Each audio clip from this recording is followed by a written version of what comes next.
Guest with a telephone number ending in 7288.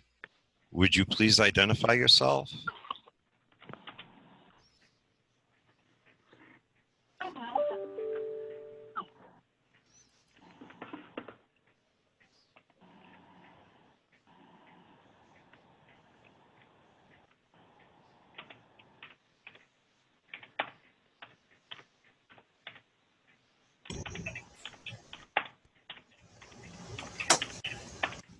Guest with the telephone number ending in 7288. Would you please identify yourself? Greg Ravencraft with Newton Properties, LLC, 185 South Main Street, Newton, New Hampshire. That's...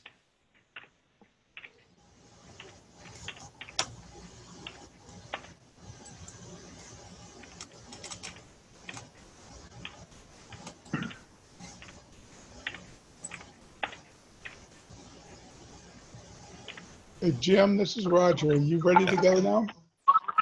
Yeah. Let me know when you're ready. Yeah, it's actually 7:03. Right. Are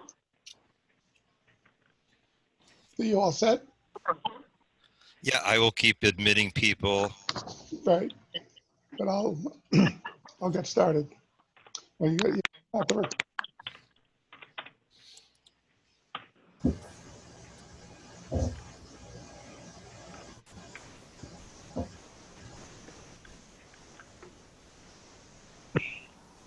So let me know when you're ready. I'm all set. Okay. I call the July 28th meeting of the Newton Planning Board to order. As chairman of the Newton Planning Board, I find that due to the state of emergency declared by the governor as a result of COVID-19 pandemic and in accordance with the governor's emergency order number 12 pursuant to executive order 2020-04, and most recently extended by executive order 2020-15, this public body is authorized to meet electronically. Please note that there is no physical location to observe and listen contemporaneously to this meeting, which was authorized pursuant to the evidence emergency order. However, in accordance with the emergency order, I confirm that we are utilizing the Zoom platform for this electronic meeting. All members of the board have the ability to communicate contemporaneously during the meeting through this platform, and the public has access to contemporaneously listen and, if necessary, participate in this meeting telephonically or by using the Zoom website. We previously gave notice to the public of the necessary information for accessing the meeting, including how to access the meeting telephonically. Instructions have also been provided on the town website. If anyone has a problem, they should email the planning board office at planningboard@newtonnh.net. In the event that the public is unable to access the meeting will be rescheduled and adjourned. Please note that all votes that are taken during this meeting shall be done by roll call vote. Also, in accordance with the governor's emergency order number 23, pursuant to executive order 2020-04, and most recently extended by executive order 2020-15, the planning board is relieved from the statutory and local requirements to meet on a particular schedule or a certain number of times during a given time frame. The planning board is also relieved from complying with statutory or local deadlines for accepting, hearing, or acting on planning board applications. Note that in attendees to the meeting, your microphone and/or phone will be muted. The board chair will specify when the public comment period is open for an application. Town staff will be in attendance at the meeting to manage the public comment process. If you are participating online with the Zoom program, click on the hand icon at the bottom of the screen. This will raise your hand so that the moderator knows that you wish to speak. If you are participating by phone, press *9. This will indicate to the moderator that you wish to speak. When it is your turn, the moderator will unmute you and let you know that you can share your comments. When speaking during the meeting, please announce your name so the administrative assistant can know who is speaking as he takes the minutes. At this time, I'd like Jim to call the roll of the members and alternates.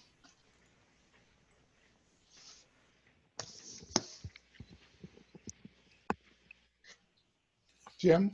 Yeah, just give me 1 second. I just have to flip a page. Okay. Mr. Hamill, Present. Ms. Estabrook, Present. Ms. Collier, Mr. Foote, Present.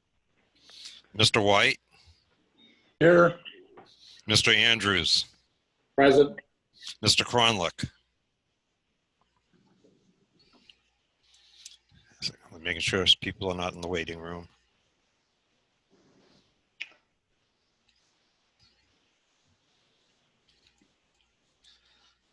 Mr. Cronlick, Ms. Allen,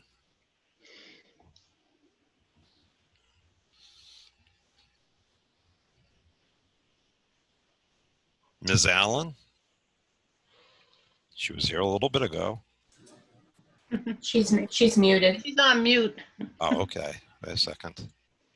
Sorry, I have a whole bunch of people that are trying to come in. And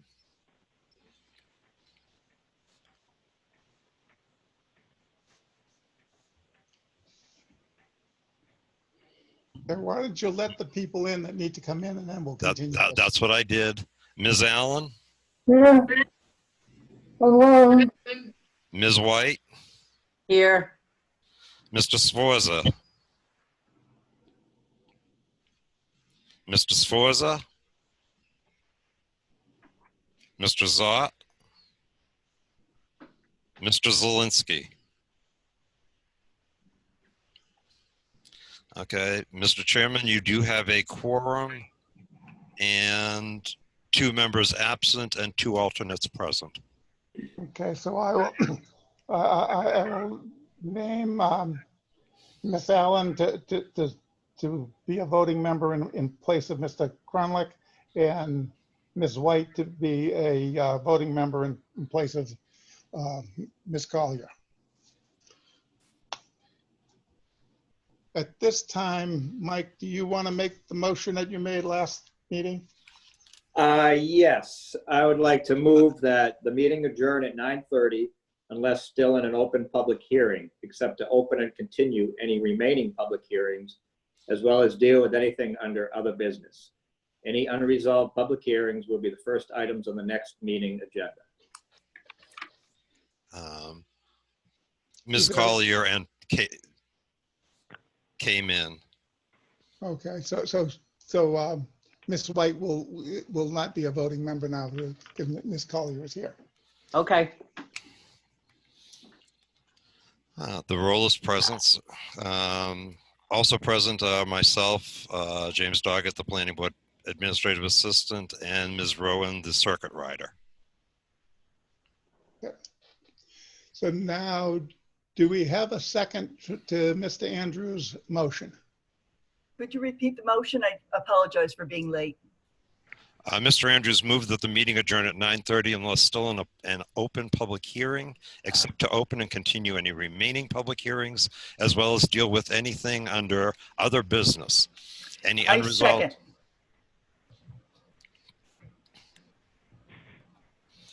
Okay. Moved and seconded, Mr. Chair. Yeah, I don't think there'll be, does anyone want to make comments? No. If not, I'll have the administrative assistant call the roll. Mr. Hamill, Aye. Ms. Estabrook, Aye. Ms. Collier, Aye. Mr. Foote, Aye. Mr. White, Aye. Mr. Andrews, Aye. Ms. Allen. Aye. That is unanimous. Okay. First item on the agenda is 125 development. And for this item, I'm going to recuse myself. Actually, for the next 2 items, I am going to recuse myself. So Ms. Estabrook will chair the meeting. If- Hi. So item number 1 is 125 Development Corp. of Plasto requests a public hearing for a 4-lot subdivision at 6 Puzzle Lane, Newton. The property is referenced as tax map 14, block 1, lot 27-3. This is a continuation, I believe, from our meeting of July 14th. Correct? Sandy, Sandy, this is Jen. You can appoint Barbara White since Roger has recused. You have a spot open. Oh. Okay, so I'll appoint Barbara White as voting member because Roger stepped down for these 2 things. Okay. Because we don't, yeah. Okay. So I guess we didn't get any new plans, right? Nothing. I'd like to make a motion that we continue this. I understand that plans came in, but they came in late. And so I'd like to make a motion that we continue this for the next meeting. Annie, this is Jen. Just that needs to be requested by the applicant because you guys have not taken jurisdiction yet. So if they're comfortable with that continuation, then you guys can make the motion, but they need to request it. I see. And it should be put in writing or email. This is Bill Gregsack from Gregsack and Sons. We're the engineers that submitted the plans, and we submitted them Friday morning, which was late. And I'm hereby requesting that we continue this public hearing until the next available meeting. Jen, he has to send that in as an email also, is that right? Yes, I mean the verbal is fine, but it should be also in writing, so an email would be fine.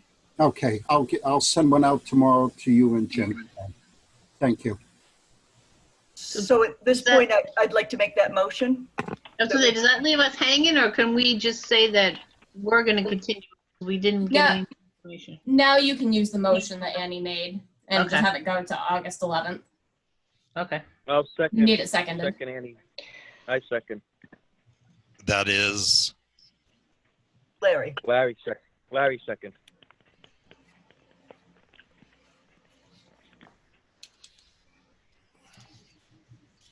So no one wants to talk about it. So I guess, Joe, can you call a roll, Jim, on that motion?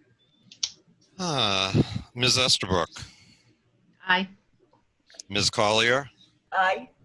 Mr. Foote, Aye. Mr. White, Aye. Mr. Andrews, Aye. Ms. Allen, Aye. Ms. White. Aye. That's unanimous. Okay, so this will be continued to the August 11th meeting. Thank you very much. Appreciate that.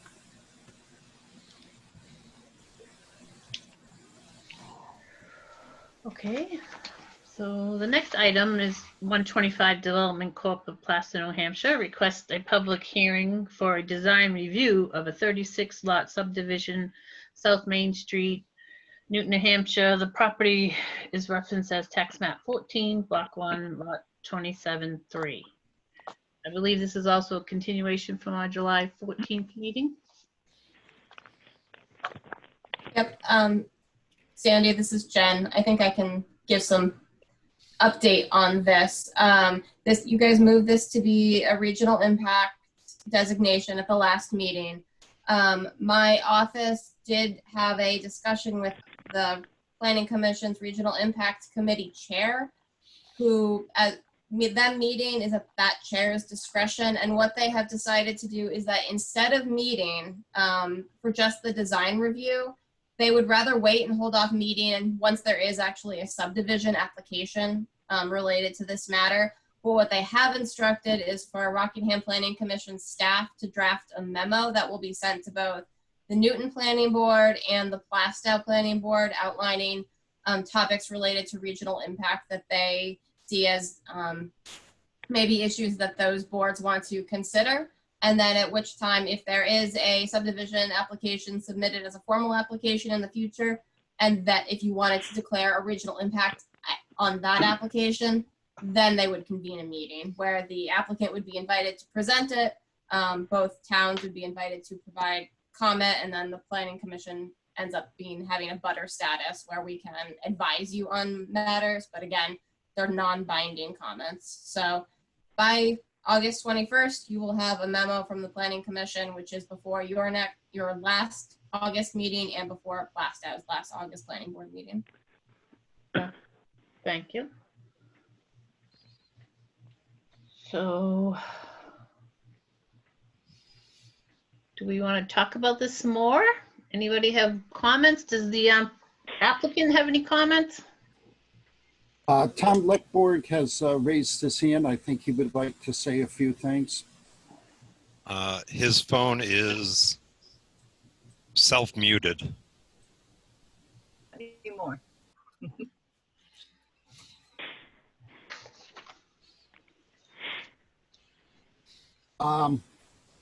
So Jen, just to make clear, you're holding off on doing your regional impact study until a subdivision application is submitted? Correct, until there's a formal application. They will not convene a meeting. We will provide a memo by August 21st to both planning boards in Plastow and Newton. Okay, all right. We are planning on having the plans done about that time, so that'll be fine. We are in the process of hiring a traffic engineer to do a traffic study in conjunction with doing our NHDOT permit. We will we'll be submitting the dredge and fill permit within a couple weeks, and at the same time submitting the alteration of terrain a little after that. So August is when we should have everything all set.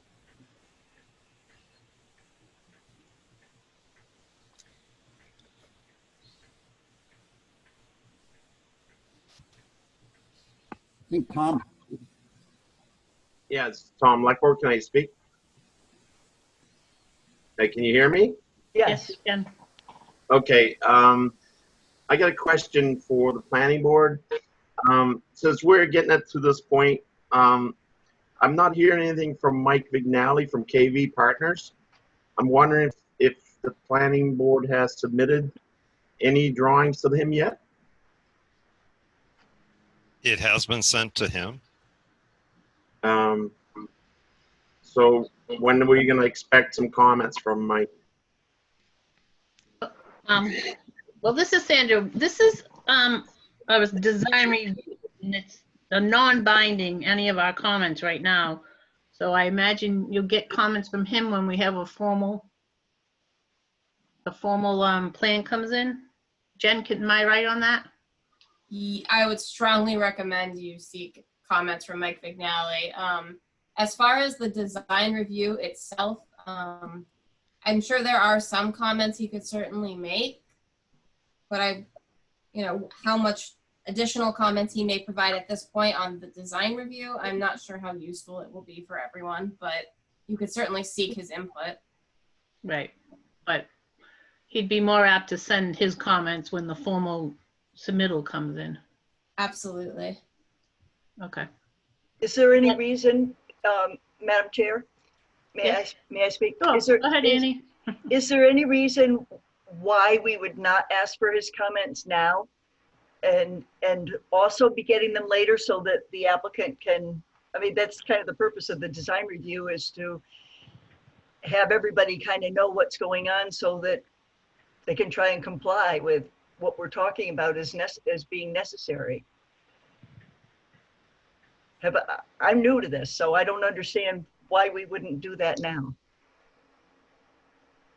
Annie, typically, this is Jen, typically for a design review, most towns would not engage their town engineer.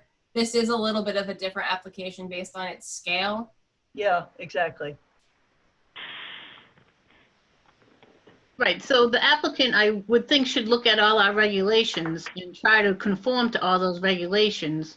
And then we can review his plan and like kick back our comments, I would think.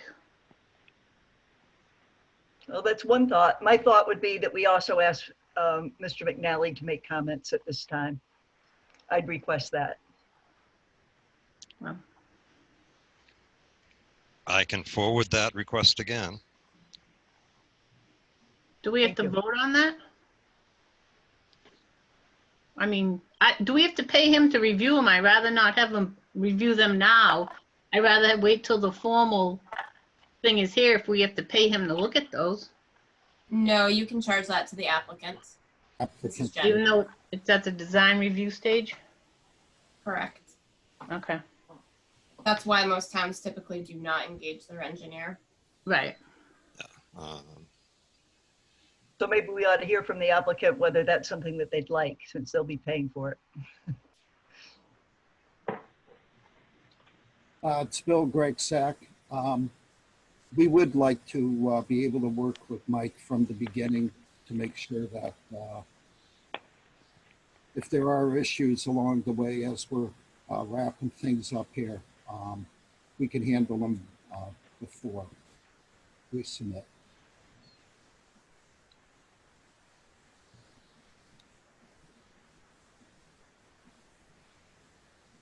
So how do we proceed? Do we have to make a motion, or is it something that can just be done, or, I can send an Oh. email. okay. This is Thank you. Sandra. Right now, all we really have is this one drawing that's on the board right now, right? So there's really not much to look at. Correct? Correct. Right, so, there's not much detail in there for him to review. So it shouldn't take long.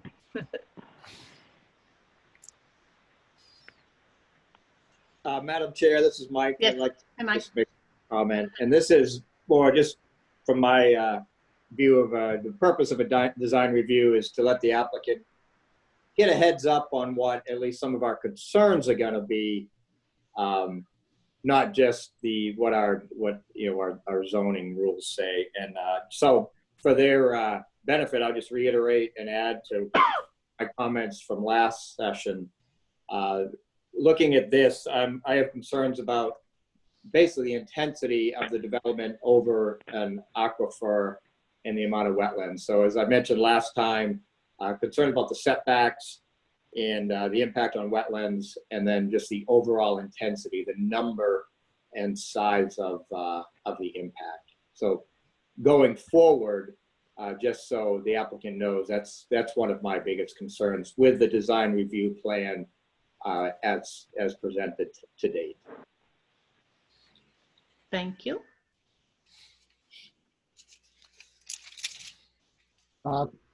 Thank you very much for those for that input. Just so you know, our dredge and fill application will be for 9,200 square feet. We're trying to minimize any impact to the wetlands. And we're succeeding with the fact that how much wetlands are located on this property.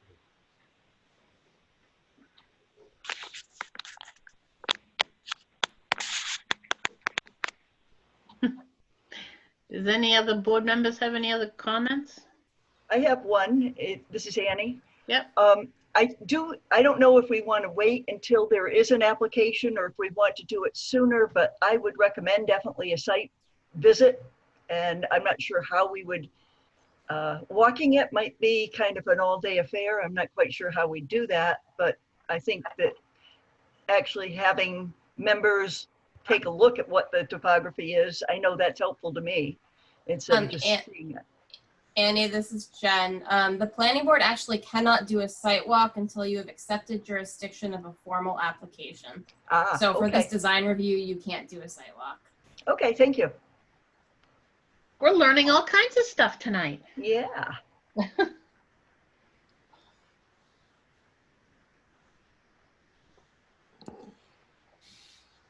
Bill, this is Bill again. We have a total of 3 applications.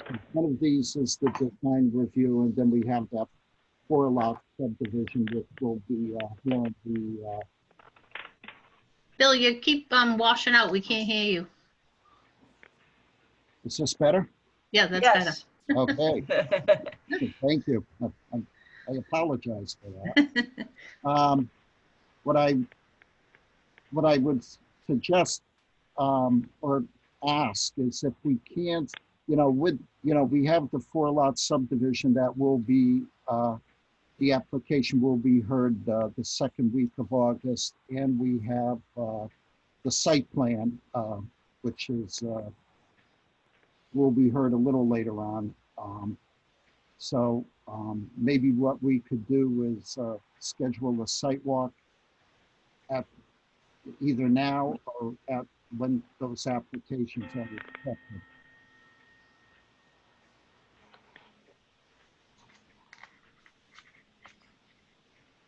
So at the August 11th meeting, I believe if we take jurisdiction of that, once you put the formal plan in, right?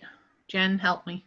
Yeah, once you've accepted jurisdiction, once you deem it complete for the 4-lot subdivision, you could certainly schedule a site walk. But I would recommend that only be for that 4-lot subdivision. However, if the obviously there's several applications with this applicant, if another one also gets deemed complete, like the site plan application that's later on the agenda, you could also do a site walk after the 4-lot subdivision site walk, but you would have to be talking about them in sort of segments because they would be 2 different site walks for 2 different applications. Okay, thank you for clarifying.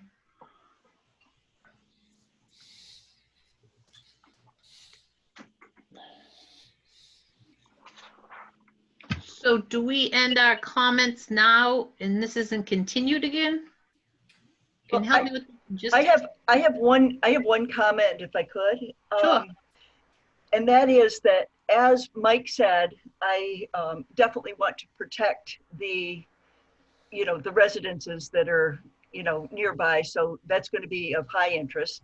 And also wetlands. I do, however, have a different view from Mike's on the intensity, and I believe on Sandra's too. I think it's kind of similar, if I could just comment. I think it's kind of similar to somebody putting in a septic system for a 5-bedroom house and then telling them, well, we'd really rather have you build it as 2 or 3 bedrooms. I don't think that if the wetlands are protected, if the neighbors are protected, if the zoning ordinances are fine, I feel that he gets to be as intense as the property will allow. That's what it's zoned for.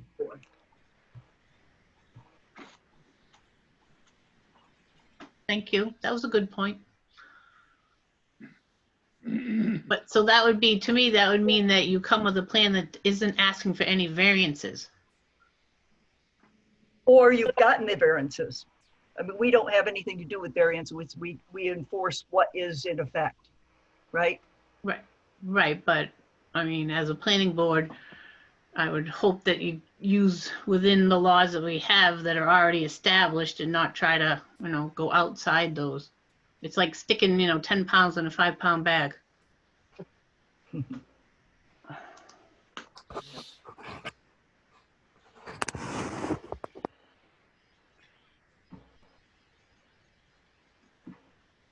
So anyone else, the applicant, anybody else from the planning board? Yes, Sandra. Yes. It speaks Tom. Who is it? About the site walks, we are willing to provide transportation to do that because it's impossible to walk it.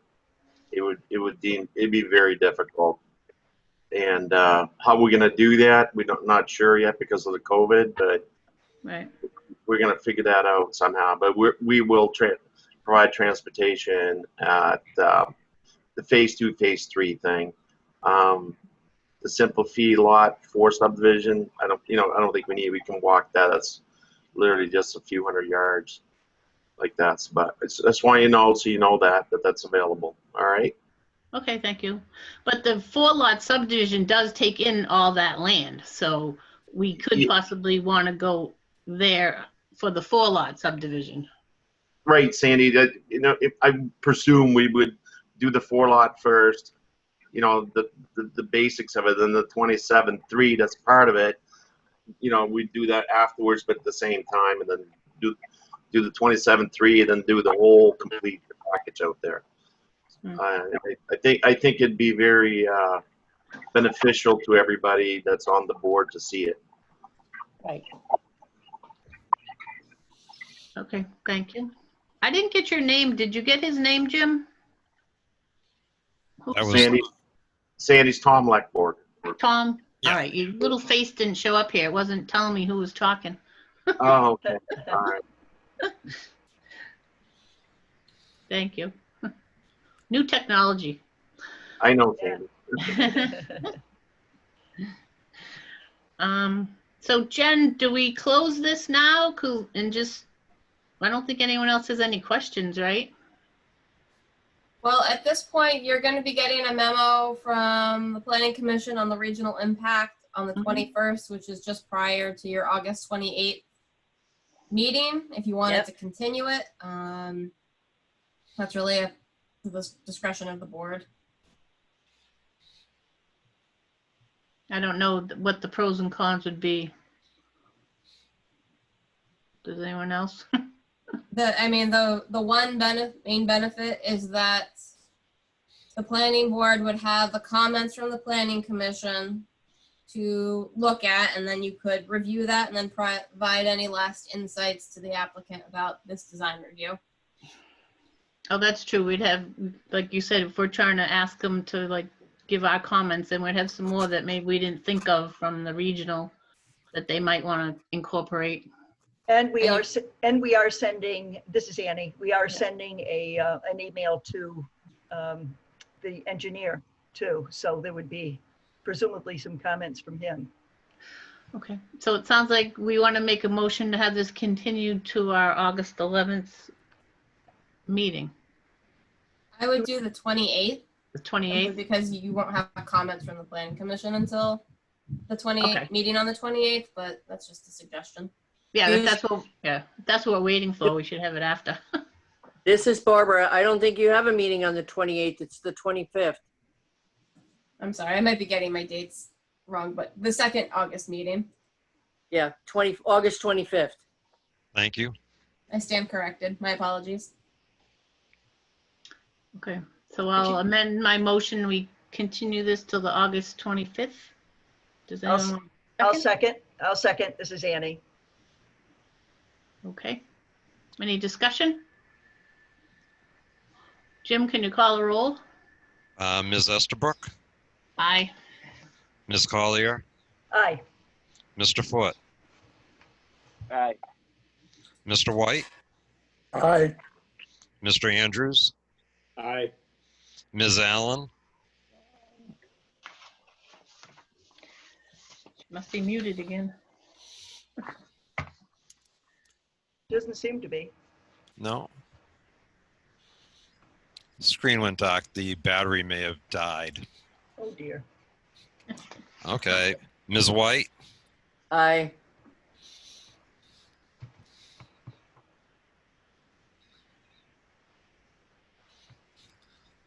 okay.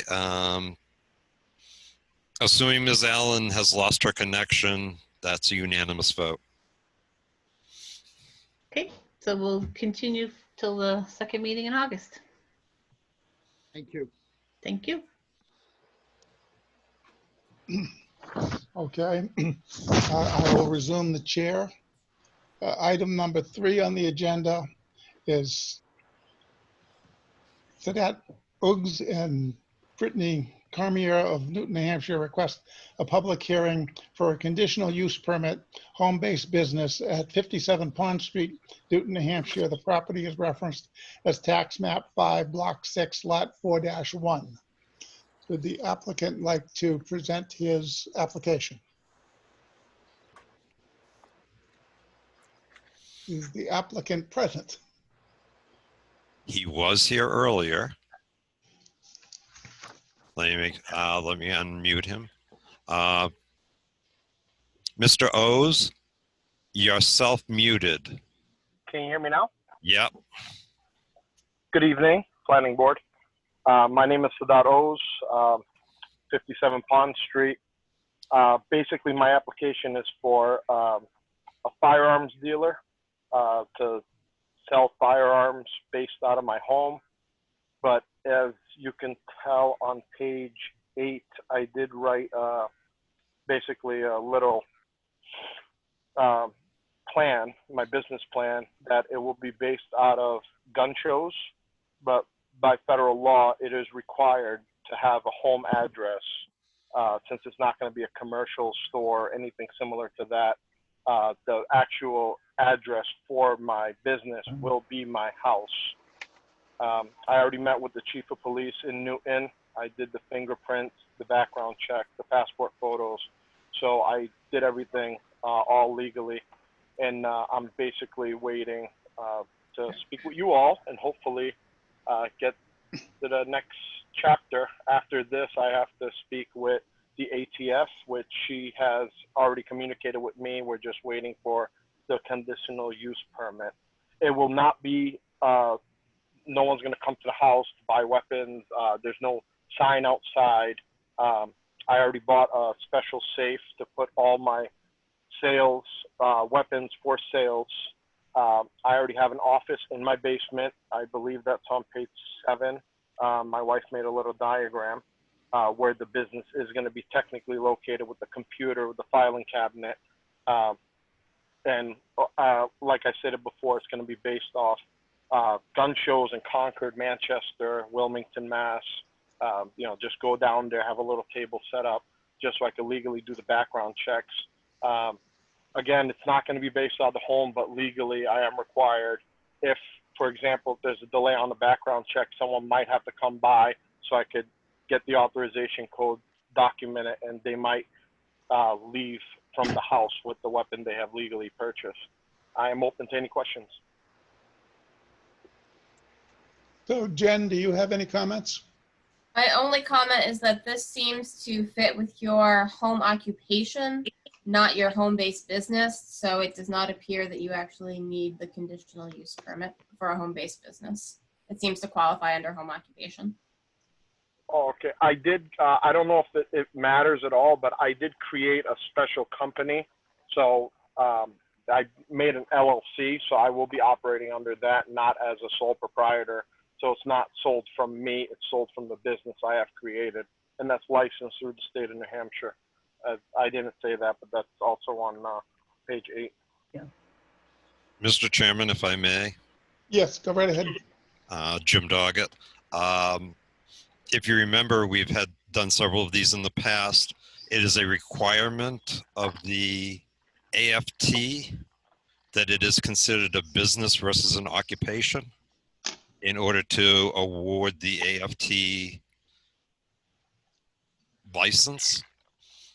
And that's why they end up coming in through the home-based business as opposed to a home occupation. Okay, and though he may fit the criteria of a home occupation, he also fits the criteria of a home-based business. Yes. Roger, this is Jen. Yes. Yeah. I was looking at the requirements, and it looks like in your, talking about it, that you have hit the all of the requirements. I mean, because you're saying that there will be very little customer traffic. Correct. I have, again, just a little personal backstory from me as a resident. My wife lives there. My 2 daughters. No one. People aren't going to be coming in. This isn't a storefront. I'm not putting a sign. I'm not making cards. There's going to be no publication of any types. Obviously, we want to stay private. It's a great area that we live in. Fantastic place that we moved in recently. So firearms is one of my backstories. When I lived in Mass, I did have a licensed to carry. I went through all the training requirements. I am a member of the Fish and Game Club in Plastow. I've been there for about 2 years, so I'm very firearms tech savvy. So when I spoke with the ATF, the investigator from the ATF, Linda Champagne is her name. I know she has reached out to Jim. She basically has my application on hold until I get the required home-based the conditional use permit. So I still have to go through the feds. But I need to do everything first with this town, obviously. Yeah, is there Roger, any- I have a question. Yes. That's Larry. Go ahead, Larry. Are you storing any gunpowder or ammo of that sort in the house? No gunpowder of any type. I can't, even with this license, I'm not allowed by federal law to create my own gunpowder to sell, my own ammunition. I have ammo because I have personal firearms, but I can't sell, I won't be selling ammo because I'm not licensed to do that, even with this license. There's 11 different types of, I believe 11 or 9, I think it's 9 different types of FFLs, they call it, Federal Firearms License. And even if I get approved for this one and everything checks out, it's a felony for me to sell ammunition because I'm not a licensed dealer. Okay, thank you. Yep. We're doing everything by the book here. So. Any other comments from the board? Well, I'd like to make a motion that we take jurisdiction of this application. Second. Yeah, is there any discussion of that? No. If not, Jim, will you call a roll? Will you wait just a second? Or, I have a piece of paperwork that I yeah. was, okay. I know you've got a lot to do between doing the minutes that's and it. running the meeting. And my papers were not in order. Uh-huh. That was moved by Annie. Second by Larry. Okay.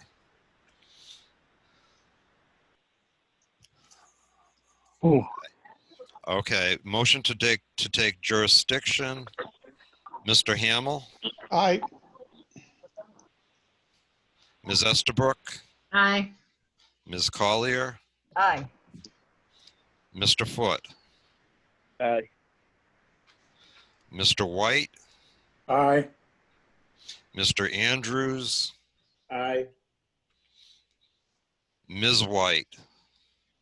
Oh, I'm not voting yet. Yeah, I was just going to say, has Ms. Allen definitely dropped off? Yeah, she is not. Okay, and then I will appoint Ms. White as a voting member. Okay. I do have a comment for when you, for conditions, because in the past, any gun dealers that we've had, we have made it that they have to come back in 1 year for review and make sure that there have been no complaints from the police or the neighbors. And then after that, they don't need to We'll come get back. into that once we finish this vote. Okay. That is unanimous to take jurisdiction. Okay. So now, Ms. White, you can continue your comments. Okay, yes. For every other gun dealer that we have ever approved, we have made it mandatory that they come back to the planning board in a year for a review by the planning board to make sure that there have been no complaints. If at that time there have been no complaints, then it's fine, and then they don't need to come back to us anymore. That's fine. No problem at all. I'll second Sandra. Are there any other comments from the board? Was that a motion, Ms. White? Actually, at To make this it a point, condition. yeah, after we finish collecting all of the comments, then we can make a motion on it. Roger, this is Mike. I have one question. Uh-huh. And yeah, this is I'm sorry, I'm going to pronounce your name wrong. Is it Utz? O's. Oh, Oh, sorry. The G is silent. Okay, sorry about that. Mr. O's, just one question. How many on average firearms will you have stored at your home? For sale, I would only do it. I'm figuring I can't do handguns, so it would just be shotguns and hunting rifles. So because I have to purchase them with my own money, and I have a full-time job. I'm a store manager at a retail store, so I don't have disposable income. This is more of a personal hobby, second income. So most likely 1 to 2 guns, maybe 1 shotgun and 1 rifle, based on what. Usually with gun shows, they last the whole weekend. So, and they do it consecutive weekends in a row. So based on the information I received, I have to go to a wholesaler and purchase what the customers want. So I would purchase it and then carry it. I'm not gonna lug, 5 to 10 weapons to a gun show, an hour away. So most likely 1 to 2 based on customer demand. Okay, thank you. Because there's no it's your own weapon in a way. So you have to buy it and you have to sell it just like anything else. If you store tires or rims or whatever the case may be, chickens, so. Okay, now will it be considered your private at that time, or because you have an LLC, it'll be the LLC's weapon technically and not your? It's technically, I'm under, it's AML Arms. So okay. I'm licensed from the state to sell fire. I just need the actual federal firearms license so I could send it to the state, so I could get all my ducks in a row, so I could actually sell weapons. And then I got to enroll with the background check system with the federal with the FBI, so I could actually do the transaction. It's a long process. So, but it will only be 1 to 2 weapons. It was because I can't afford. I'm sure no one could afford buying, $600-700 guns to make a profit on them. So. Yeah. Okay. Thank you. No problem. Any other comments from the board? No. Any comments from the public? If the public would like to make a comment, please raise your hand.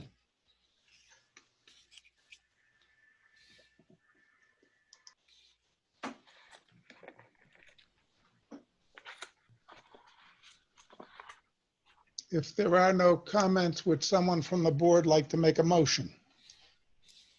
I will, this is Barbara. I'll make a motion to approve this home-based business for Mr. O's or as a gun dealer, with the condition that he come back in 1 year for a review from the planning board. I'll second that. This is Mike. Any comments on the motion? And the applicant already said that he was acceptable to that condition, correct? Correct. Yes. Okay. If there are no other comments, we need to call the roll. Jim? Mr. Hamel, Aye. Ms. Estabrook, Aye. Ms. Collier, Aye. Mr. Foote, Aye. Mr. White, Aye. Mr. Andrews, Aye. Ms. White. Aye. That is unanimous. Thank you very much. We'll now move on to item number 4, which is again on a application from 125 Development. I will be recusing myself on this item and ask Ms. Estabrook to take the chair. Thank you, Roger. I see this on here, but is there a plan?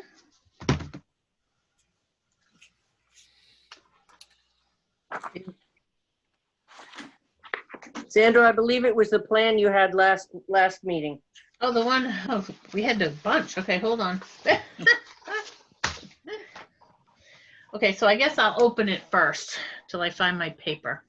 Okay, so item number 4, 125 Development Court, Plaster, New Hampshire, requests a public hearing on a major non-residential site plan on Puzzle Lane, Newton, New Hampshire. The property is referenced as tax map 14, block 1, lot 27.7. Jen, do you have any input? Oh, look, there it is on the TV.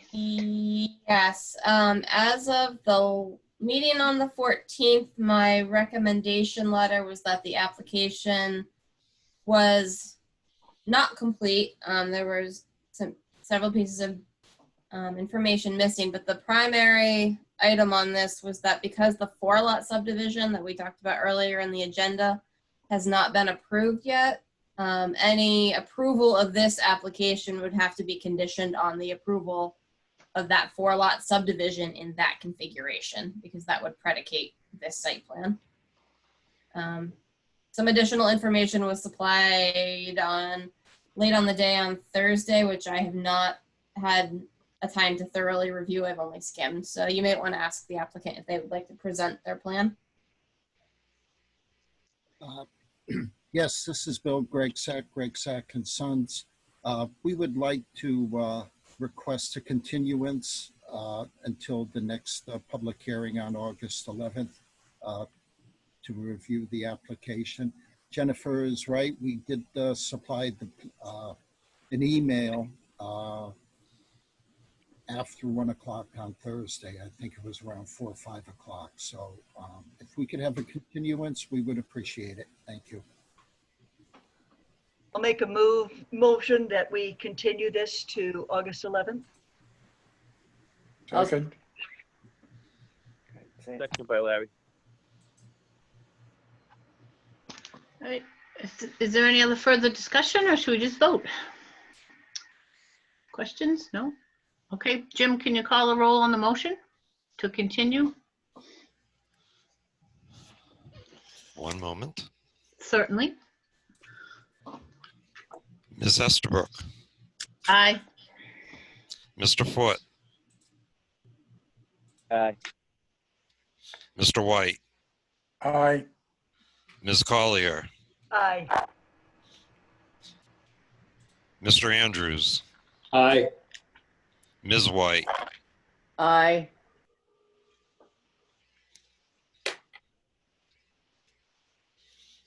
that is unanimous. Oh, a point of order. Did I say that Barbara could vote because Roger stepped down for this one? I don't remember saying that. You didn't But- have to but- because she's didn't have voted in place of Miss Allen. Oh, okay. Who I believe is back again and could have been appointed, but wasn't. I didn't want to be out of order. Tom Leckborg had raised his hand. I didn't know if he would be allowed to say anything at this point.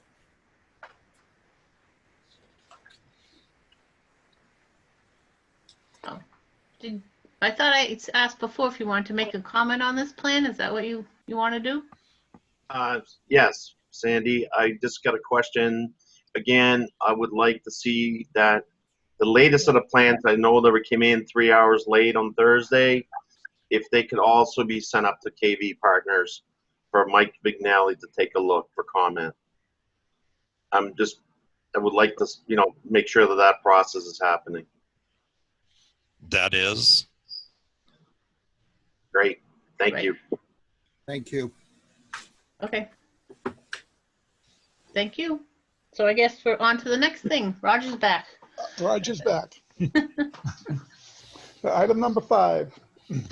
James Summers of Newton, New Hampshire requests a public hearing for a conditional use permit, home-based business at 14 Heath Street, Newton, New Hampshire. Property is referenced as tax map 4, block 6, lot 3-10.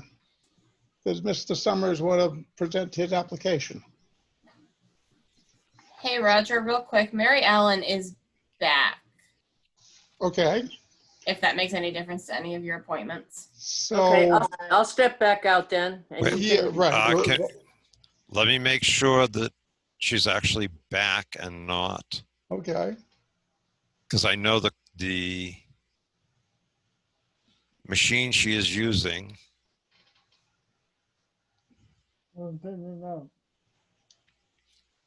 Ms. Allen, are you there? Yes, I am. Oh, okay. Great. So Ms. Allen is a voting member in place of Mr.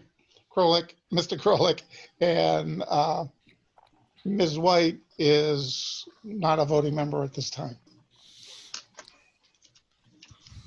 So, where are we? Mr. Summers, would you like to present your application? Is Yes. Mr. Yes, I'm here. Good. My name is James Summers, 41 Heath Street, Newton, New Hampshire. Run a company called Accessory Networks Incorporated. It's run out of my home. It is a internet-based network PC support company where we do basically managed service provider over the internet and for companies, small SMB companies up to enterprise.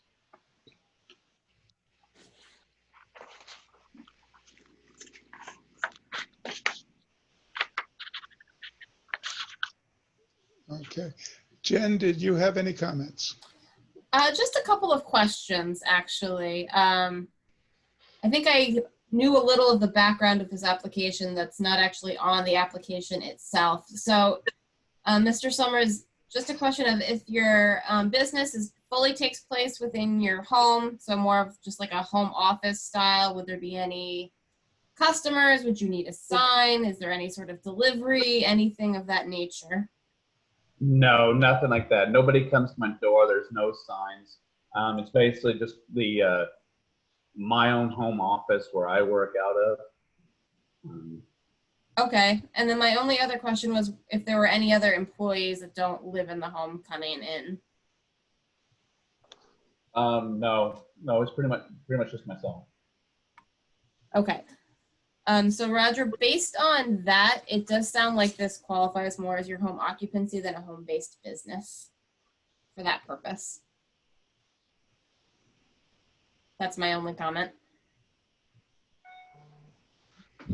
Mr. Chair, if I may. Yes, go right ahead.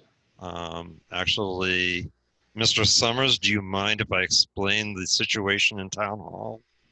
Oh, yes, that's fine. In order to register vehicles to a business, the business has to have a physical location. And because Mr. Summers is looking to register vehicles to his business, not to himself, the business, in order to register them, needs a physical location, either in commercial property or in your home using a conditional use permit. And that's why he's looking for a conditional use permit, because that entitles him to register vehicles. Okay, well, that raises the question of what kind of vehicles are you talking about having associated with this business? One of them's a sales car, and then the other two are two Jeep Gladiators. They're Jeep, like basically pickup trucks. Okay, so you're not talking about trucks of over 12,000 pounds gross weight. No, that's correct. Okay, just wanted to make sure that was clear.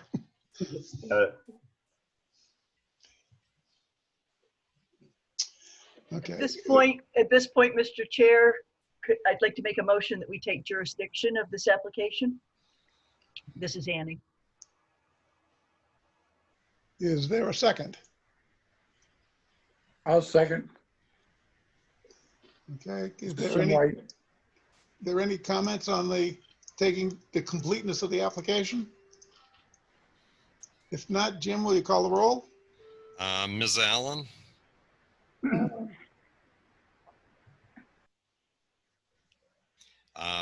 Mr. Andrews? Aye. Ms. Estabrook? Aye. Mr. Foote? Aye. Mr. White? Aye. Ms. Collier? Aye. Mr. Hamel? Aye. That's unanimous. Thank you. Now, are there any comments from the board about the application? Or any conditions that people might be interested in? Oh, this is Sandra. Oh, go ahead, Mike. Well, I just had one question pertaining to the vehicles. Will those 3 vehicles always be garaged or housed on site in addition to personal vehicles? That's correct. They'll always be at 41 Heath Street, correct? Okay. And just one comment, actually it's more for the board. Maybe we can work on the application because or in general, because I had a hard time getting anything from the application. And luckily I researched your company on the internet and it kind of told me what you're up to. So that gave me a better idea of what the impact would be. But that's the only question I have. Thank you. Oh, this is Sandra. That was my comment too, that a lot of the things are left blank or there's really no information inputted. Like it says proposed use. It just said, you know, home business. Well, we know that, but like what kind of home business? Right. So that is, you know, it was very lacking in information. For that respect. Do we need to send a butter notices for businesses or no? They were sent. They were, that's what my other question. So they sent for a business but not an occupation? Correct. Correct, right. An occupation is a declaration of the board. It's Okay. not, there's no public hearing. Right. Okay. So we've done all the things we need to do for a business then. Correct. Okay.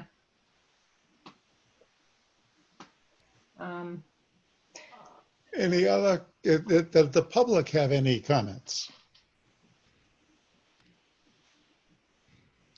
If anybody from the public wishes to speak, please raise your hand.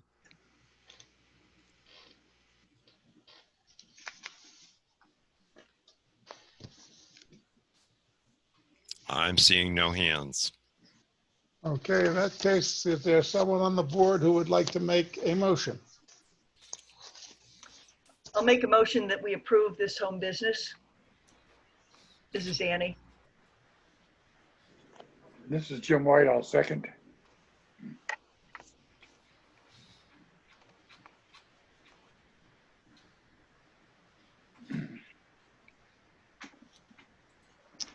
Okay, with any comments? If not, Jim, will you call the roll?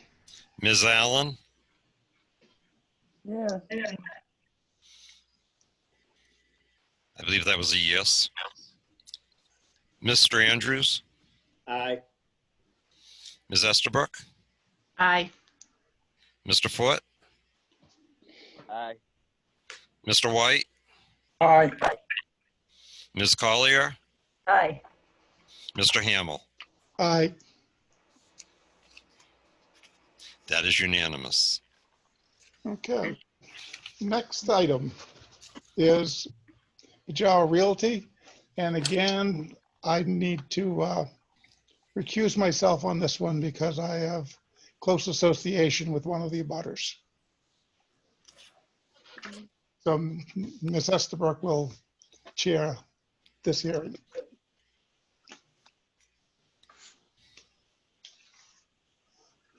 Does that mean I have to? I think I have a close with one of the abutters too. But I don't think it really concerns me. Yeah, This is Jen. It's up to you guys. If you're not a direct abutter, you are not required to recuse yourself. Okay. I feel comfortable handling the chair. Okay. Hold on. I got to find my papers. Okay. Baja Realty LLC of Newton, New Hampshire requested public hearing for a minor non-residential site plan. Change of use at 21 South Main Street, Newton, New Hampshire. The property is referenced as tax map 11, block 5, lot 20. Jennifer, do you have any comments? I would let the applicant present what they're wanting to do first. Okay, do we have the applicant here? So my name is Chris Chapman. I'm actually from Advantage Utilities, and I would be the company that is looking to move into that property. Okay, and I believe we did have a letter that you could speak, right, Jim? I think I saw that. Yes, he has an agent letter. Yeah, he has an agent letter. Okay. If I may, are you going to appoint Ms. White as a voting member in place of Mr. Hamill? Oh, yes, that would be good. Seeing that Roger Hamill accused himself, we'll appoint Barbara as a voting member for this application. Okay. Go ahead, applicant. Okay, so we are a small utility company. We do work for companies such as Comcast, Verizon, Consolidated Communications, mainly low voltage underground construction type wiring. We're currently located in Derry, New Hampshire, and due to the 93 Exit 4B project that's going on, it's looking like we're going to be forced to relocate. This is a perfect property for us to move into. We just need the change of use approved. From what I'm told, it's currently been abandoned for over a year, and that's why we need to get into the change of use.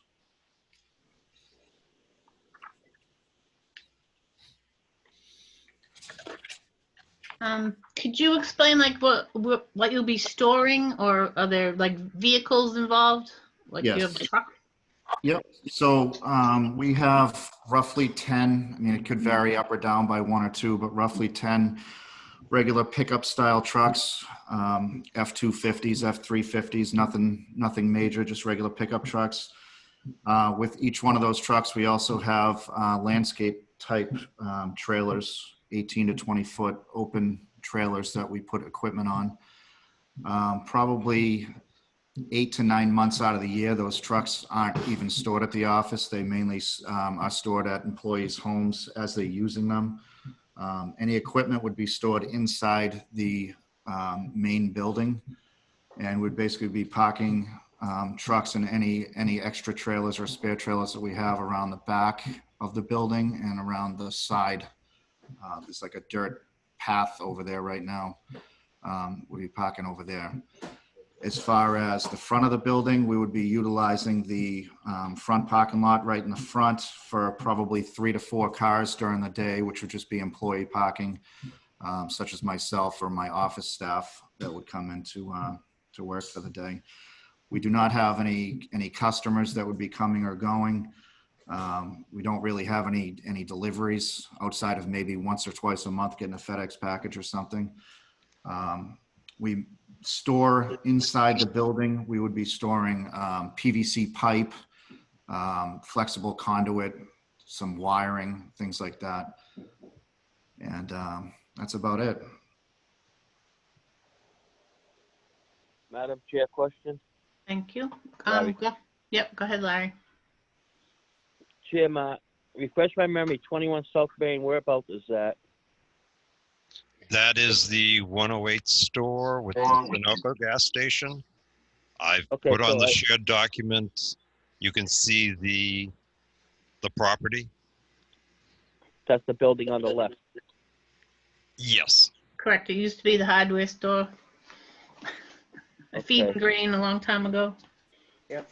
All right. So I don't know when the last time that was occupied by anyone. I would say to the fire chief, that would need a full life safety code compliant inspection, especially what he's storing there.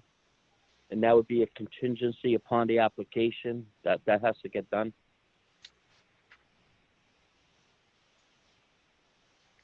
I'm not sure if that's in our jurisdiction.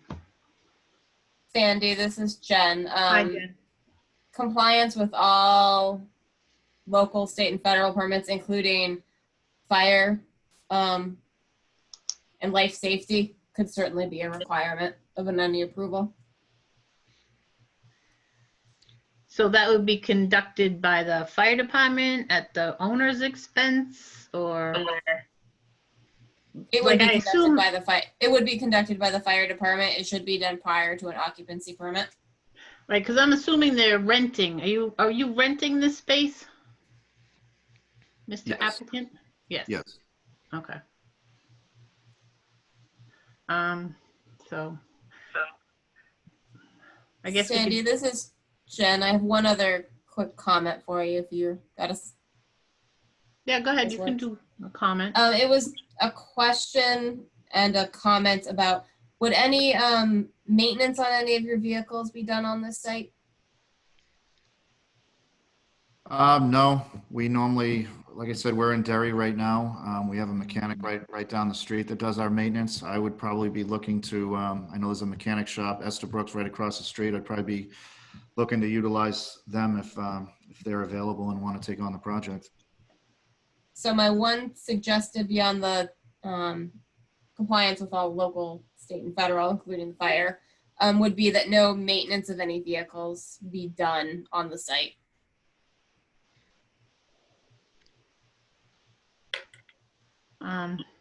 Does any other board members have any comments? I have one, but I'll see if anybody else wants to jump in. I have one more, Larry. Okay, go ahead, Larry. So I think where he's describing where he wants to park the trucks is actually a fire lane. Oh, you stole my feel more- comment. I would feel more comfortable because we didn't, the owner never approached us saying he wanted to rent that out. I would feel more comfortable if this gentleman here, Mr. Summers, can contact the fire department and meet the fire department there and go over everything, because I've never been in that building and I don't want to say yes, he can rent it out if it needs $50,000 worth of changes and the owner doesn't want to do it. That's where I'm going with that. It's totally up to him. If he wants to take the gamble and not do that and wait until the inspection comes up, but I know that building's old. Probably guarantee it's not up to code anyway.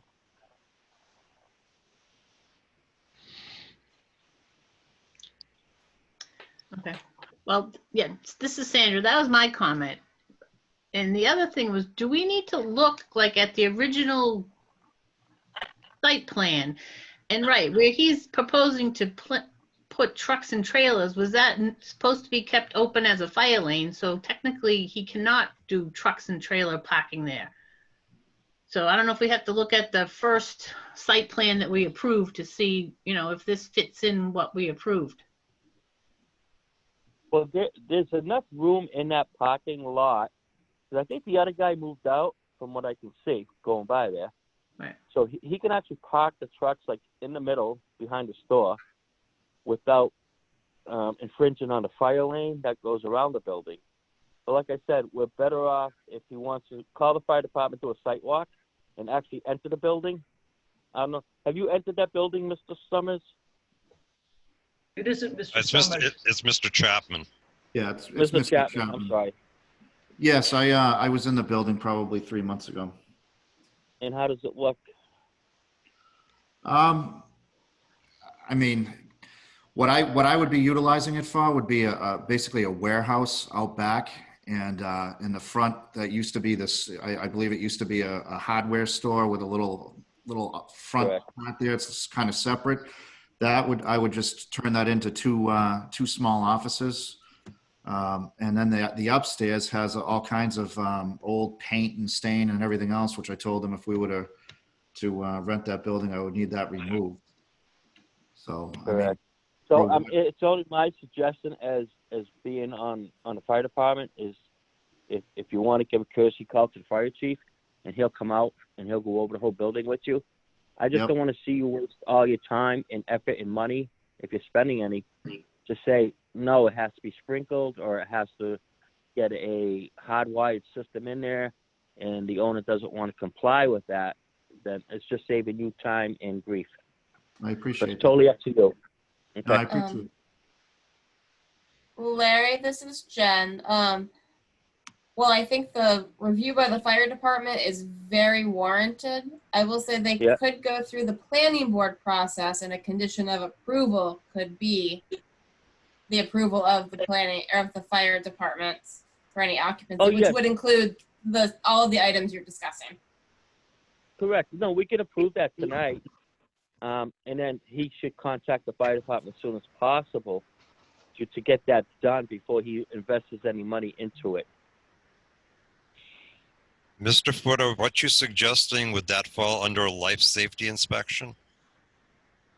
Yeah, only Jim, because I've never been in that Okay. building, and I can vision what it's going to look like and what it's going to need. Because when was the last time that was occupied?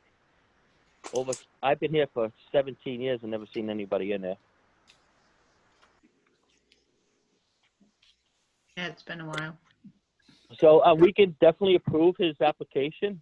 I don't have an issue with that.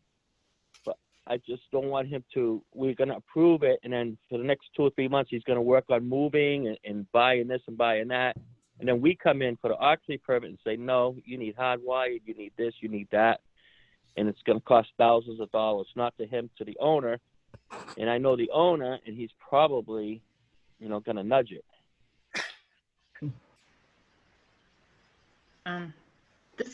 This is Sandra again, too. I'm looking at the map, and it says trailer parking. Because I know at one point we had a discussion about how many those are tractor-trailer, like, containers, right, for parking out back there. Is that something you'll be doing, or is that just something that's on here to say? No, it's not tractor trailer. It's small, It's trailer. like a landscape trailer. Okay. Because like I said before, I'd kind of like to look at the approval that we gave when it first was, to see, like I said, if this 25 foot in the back, is that a fire lane that nothing's supposed to be in there?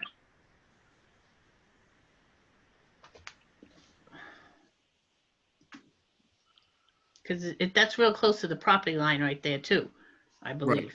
Right. I'm not sure if that's a fire lane. It's Right. So again, like, if you're thinking you're gonna park trucks there and then you end up you can't, I think you might be upset. right. So that would be part of the fire life safety inspection, correct?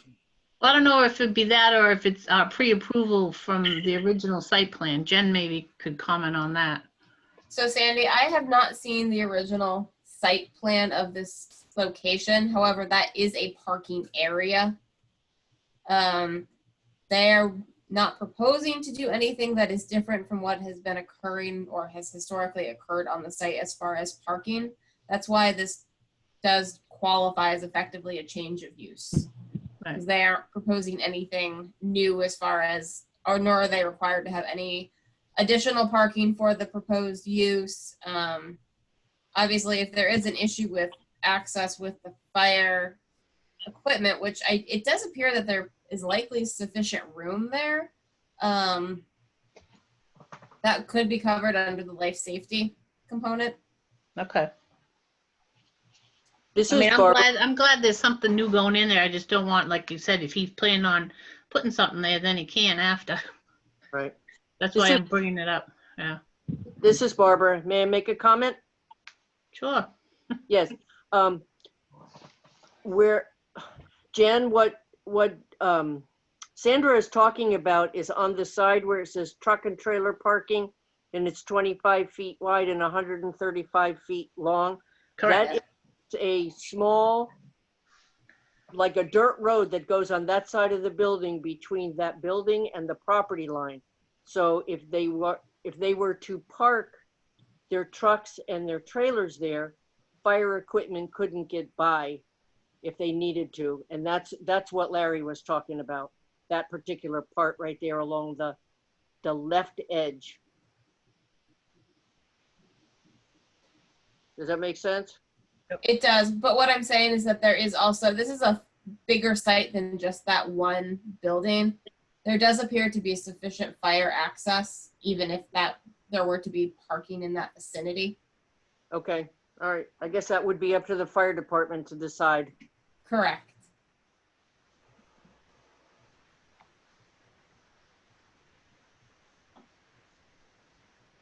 Oh, any other comments?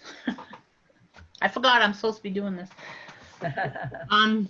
Do we have any abutters? Do we want to open up to abutters? Is there any abutters on the line? You need to decide if you're going to take jurisdiction or Oh, not. we have to do, oh, okay. I'll make a motion that we take jurisdiction of this application. This is Annie. Second, this is Mike. Could you call the roll, please?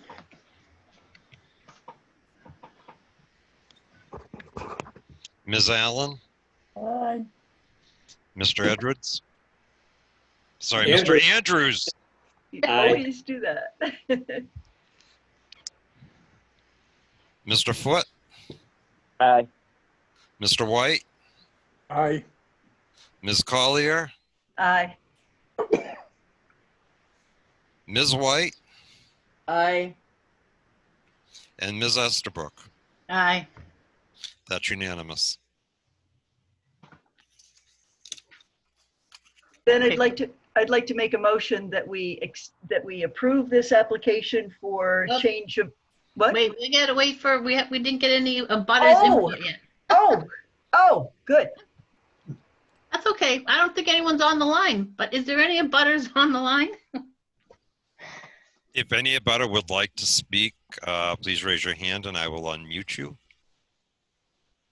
Some people will have to unmute themselves because they're self-muted.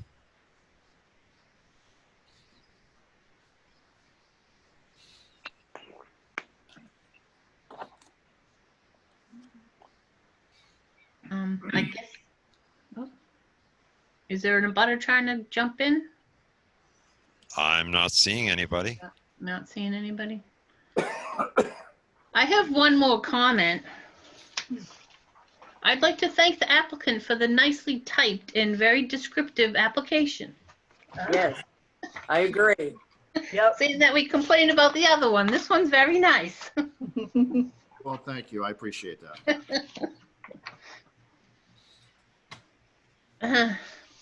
So I guess no other comments. We could bring it to a vote. I'll make a motion that we approve this application for a change of use, subject to the conditions of safety, life safety, and other legal inspections. And may I offer that it should also be no maintenance on site, no vehicle maintenance on site. Accepted. Yep. I'll second. This is Jim White.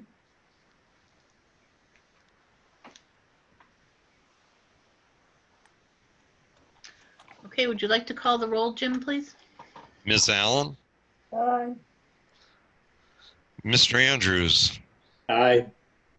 Ms. White, Aye. Mr. Foote, Aye. Mr. White, Aye. Ms. Collier, Aye. Ms. Estabrook. Aye. That is unanimous.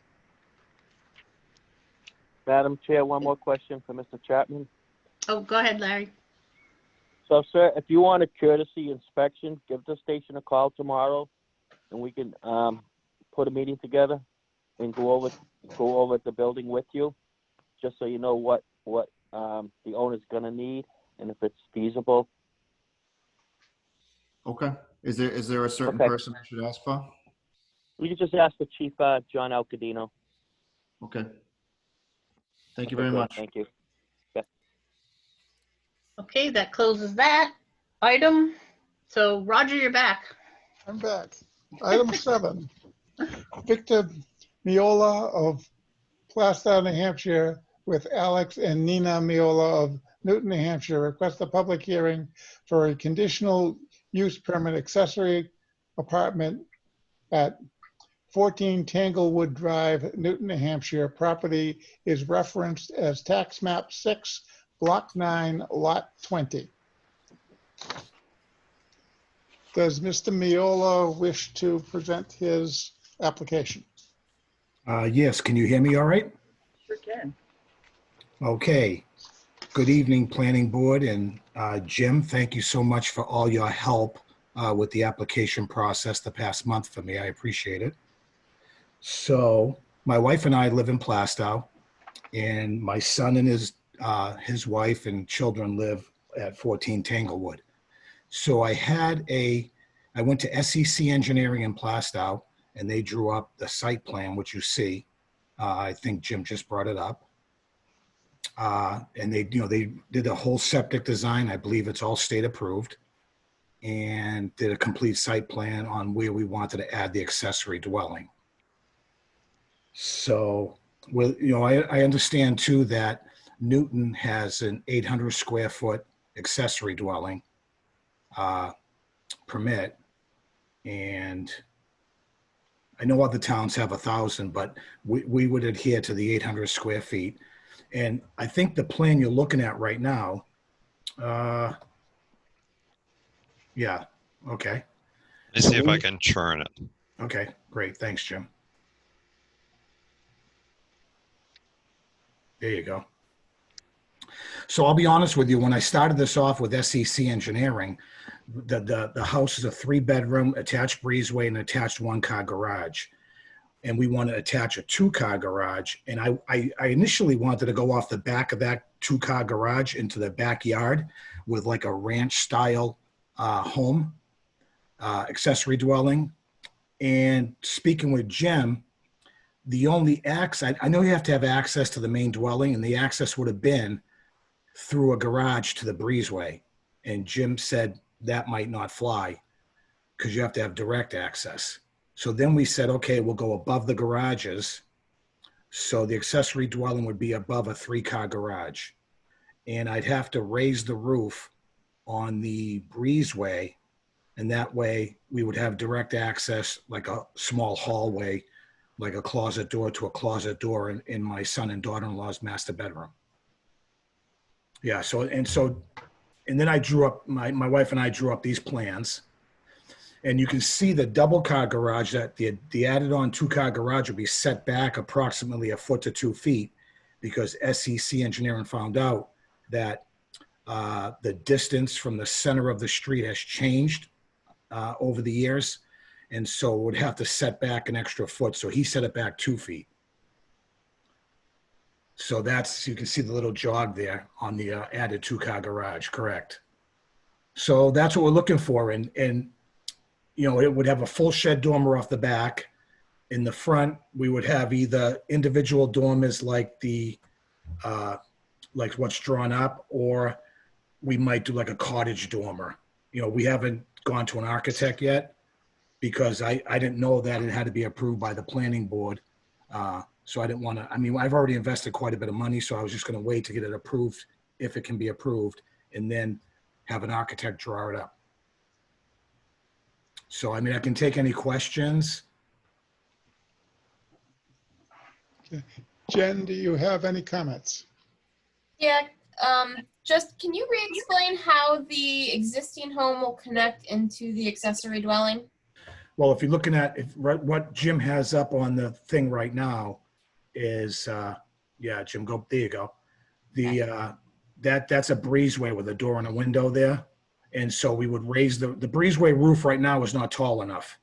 So we would raise that roof, and there'd be like a hallway from the accessory dwelling into their master bedroom, you know, closet doors.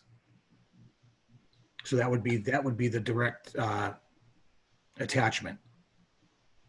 Okay, and what portion of the addition would the bedroom be? So it's only going to be a 1-bedroom accessory dwelling, It's going to be a 1-bedroom, you know, kitchen, living room, bedroom, and a bathroom.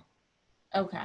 I haven't gone to an architect yet. I have an architect already. I've been working with Father and Son Construction, and I'm using Todd's architect out of Hampton, I believe.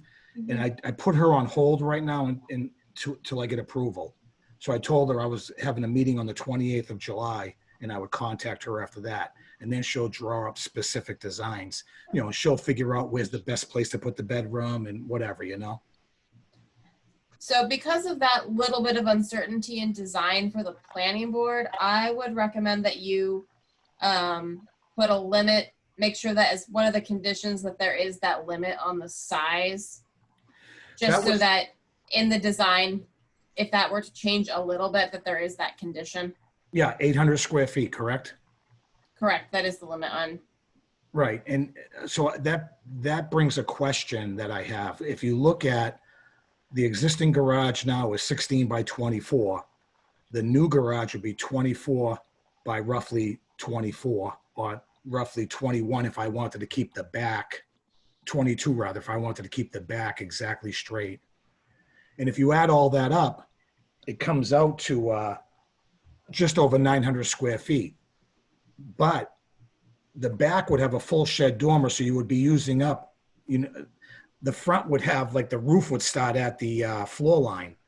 So there would be a 3-foot to 4-foot knee wall built on the inside on the entire front of the structure with the dormers. So that 3 feet is like, it's just dead space. It's unusable. It wouldn't even have access to it. So that would get us down to 792 square feet of actual living space.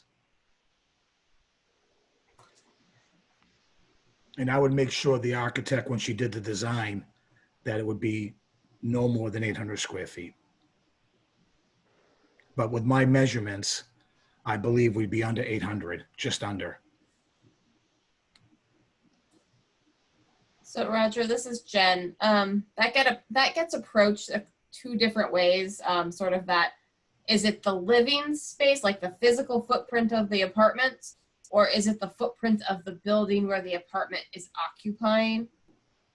So I would, if the board is comfortable with that explanation from the applicant, and any motion and any condition specify that the living space should be at no more than the 800 square feet. That's the way I understood it when I read the application process. I thought I read 800 square feet of living space.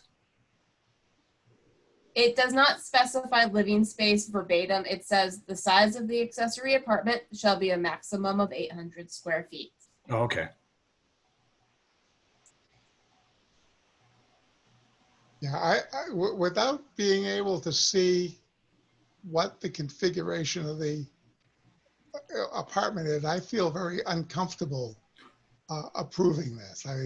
Usually we're looking for where the doors are and where the, and being able to really see what the living space is, rather than saying, yeah, you can go do it, and we trust you'll draw the plans right.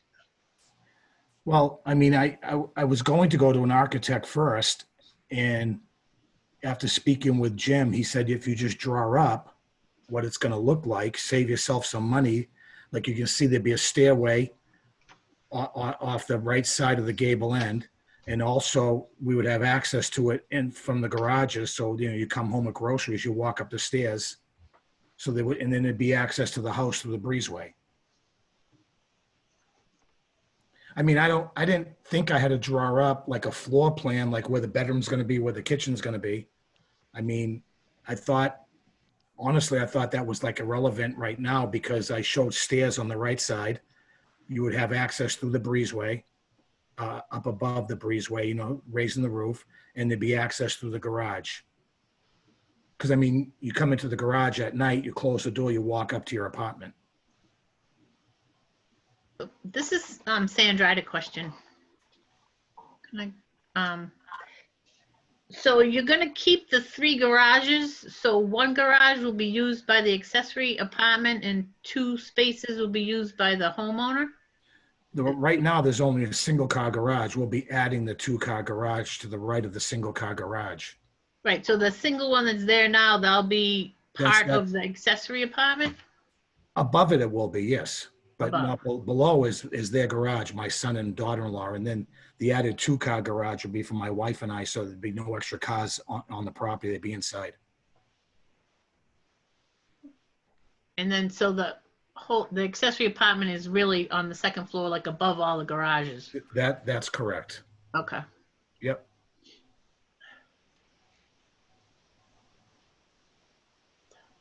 Roger, this is Barbara. May I make a comment? Go right ahead. Okay. I agree with what you were saying, that it's very difficult to really get an idea of just where things are without an actual floor plan of the proposed apartment and showing exactly where it would go into the main house, as well as where each of the rooms in the apartment are located.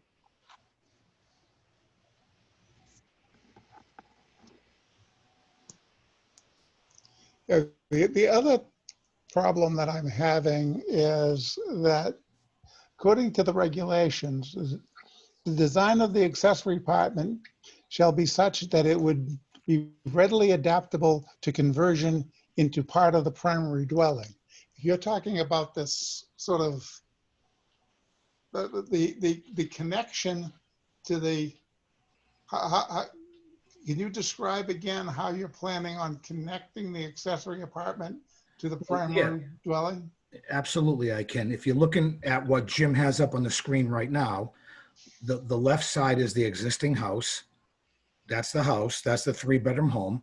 And then there's an attached breezeway right now. So right now, what you see is the house, the attached breezeway with the door and the window, and a 1-car garage. That's on site right now. And then we're proposing adding the 2 garages to the right, and then go above all 3 garages with the accessory dwelling. And you can see the roof line from that last dormer. That roof line is above the breezeway. It's there right now. We would just have to raise the roof a little bit to be able to get access from the accessory dwelling, right where Jim has his marker, straight through the top of the breezeway into their master bedroom. There'd be a direct shot right in, right where he's drawing the line. So the master bedroom of the existing dwelling house, correct, is over the breezeway? No, the master bedroom is above the 2 windows on the existing structure. Above the breezeway right now is nothing. It's just like an attic space, a little bit of an attic space. And that would be made into a hallway to attach the accessory dwelling to the main house.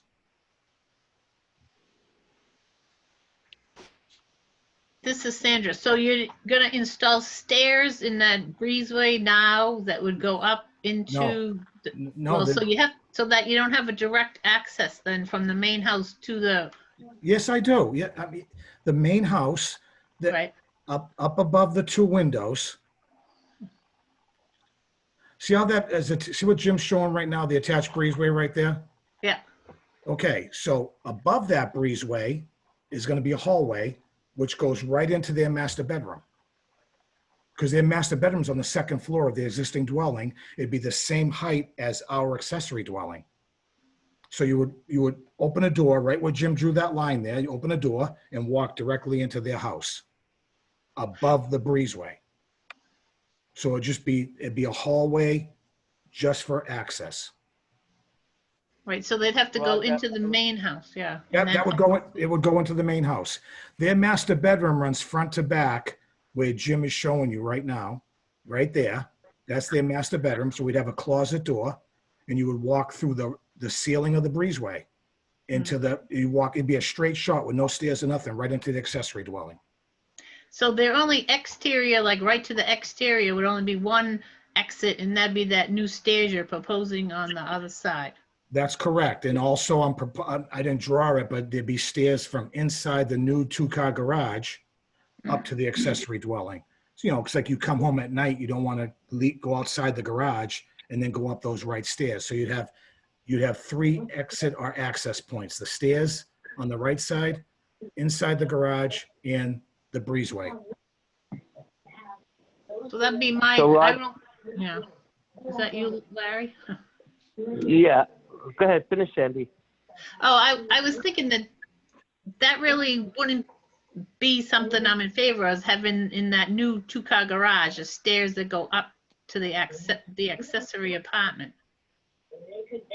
So no, what he's talking about is when you do an accessory apartment, to life safety code, you have to have an entranceway into the main hall, into the main house, which he's doing. And then on the right side of that is going to be his second exit going down a flight of stairs. The one that he puts inside the garage to a 3rd door, that's just an extra bonus that they really have 3 ways to get out of the accessory apartment, which state law already requires 2, one into the main home and then one to the right that he's doing. Is that correct, sir? Yes, thank you, Larry. Yeah, so he's meeting his exits and all that. So the really only question would be the 800 square feet, I think, for the board. This is Annie. I have a question. I'm a little bit I'm a little bit questioning this hallway into the master bedroom. I guess I'd like to know, that there's a sufficient height and width for that. Well, that, I wouldn't want it to feel like a tunnel, no, it's, no, I mean, Yeah. if you look at that breezeway right now, my son's on the phone too. He can probably, the exact measurements, I believe, are roughly 12 by 12. Okay. So Yes, that that's roof, correct. is that correct, Alex? Yeah, that's correct. So that roof, it just has to be raised so that you'd have head height. So, I mean, it'd be basically a pretty wide hallway. I mean, it could be anything from 4 feet to 8 feet wide, say, to access the main house. Okay. So it wouldn't be, I get what you're saying, Annie. It wouldn't be like a tunnel. It wouldn't be so small that you can't get through there in case of a fire. Okay. It's also going to take up some of that 800 square feet. Just a point. Really? Yeah. No. No, the doorway where you enter the accessory apartment would be where you would start the size calculation. So Oh, that okay. breezeway connection would not be part of it. Great. Okay. Yeah, so that, I mean, after we get the architect to see how far we raise that roof, then that would dictate, I mean, it'll definitely be a minimum of 6 to 8 feet wide by 12 feet with a door to a door. So, Make it nice. an additional walk-in closet for the master bedroom. Or No. an art studio. Hey, now, Andy, you said art studio. Do you know where we live now? No. Oh, because my wife's an artist. We live at 49 Main Street in Plastow, and she has that business out front called Art on Main. Oh, really? Yes. Okay. So it's funny that you said an art studio, but Okay. This is Sandra. Can I ask another question? Sure, go ahead, Sandra. So if you're gonna raise that roof on the breezeway and put in a kind of a rinky-dink hallway to go through the closet, isn't it best just to put a stairway in that breezeway, that direct access right to that in-law apartment, instead of having to come out, go across the breezeway, down the main house and out the door? well, right now, that roof on the breezeway is not tall enough to put a stairway in and then get into the accessory dwelling. You So said you were that's gonna why, raise it though. excuse me? Didn't you say you were gonna raise that roof? Yeah, so if I raise the roof, then I have just direct access. I wouldn't have to put a stairway in. I just go straight through a hallway to the main house. I just figured it that way. I mean, a friend of mine built an accessory dwelling in Kingston, and that's what he did. He went through the top of the breezeway like that, and they loved it from door to door, just a straight shot. Yeah, this is Mike. I have a comment. Being in other accessory apartments and seeing how they're set up, typically the access from the apartment to the main house is never used, and it's never really wanted to be used. So as long as it meets code and safety, I have no problem with it whatsoever. It is a little bit difficult looking at this. We usually have a floor plan of something that is either built or ready to be built.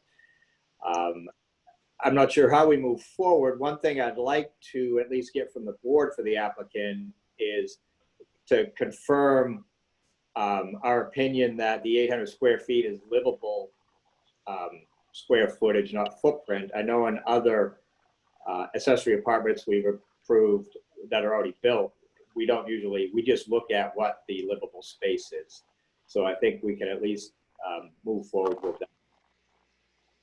Thank you.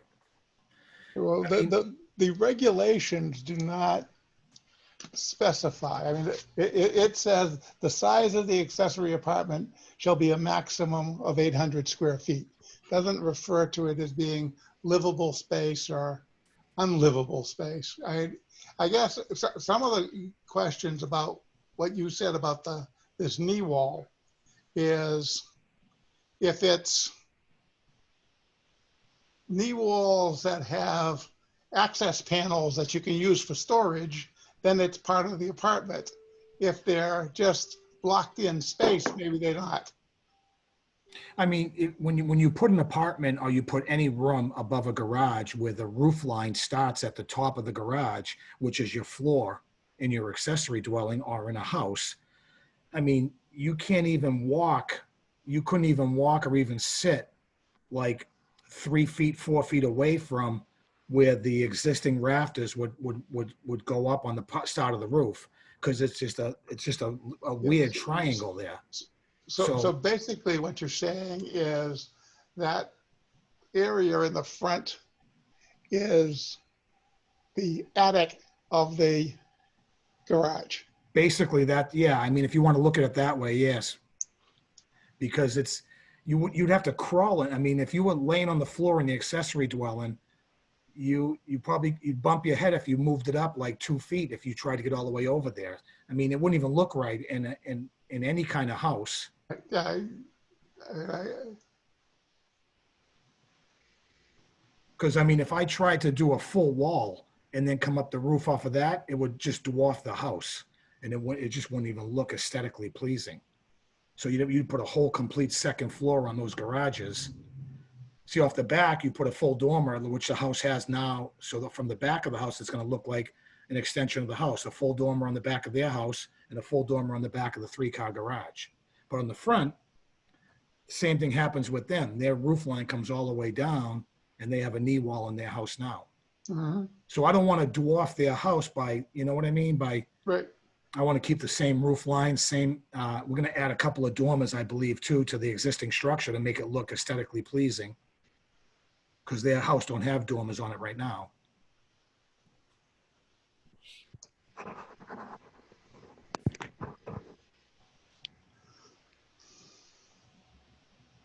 Yeah, so I'm okay with that being dead space. I think, Mr. Hamill, you were the one with the comment. Right. I mean, I'm okay not having any access doors there or anything, just, build the knee wall, which would come up to the dormers, and it would give me some sort of a wall.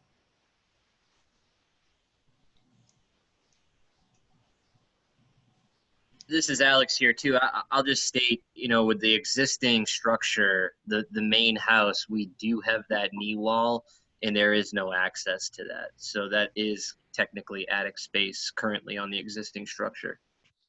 So you don't have any access to the knee wall on the main part of the house? We have one small crawl space to get in there if needed, but that's on one side of the unit of the main unit. It's not, on both sides.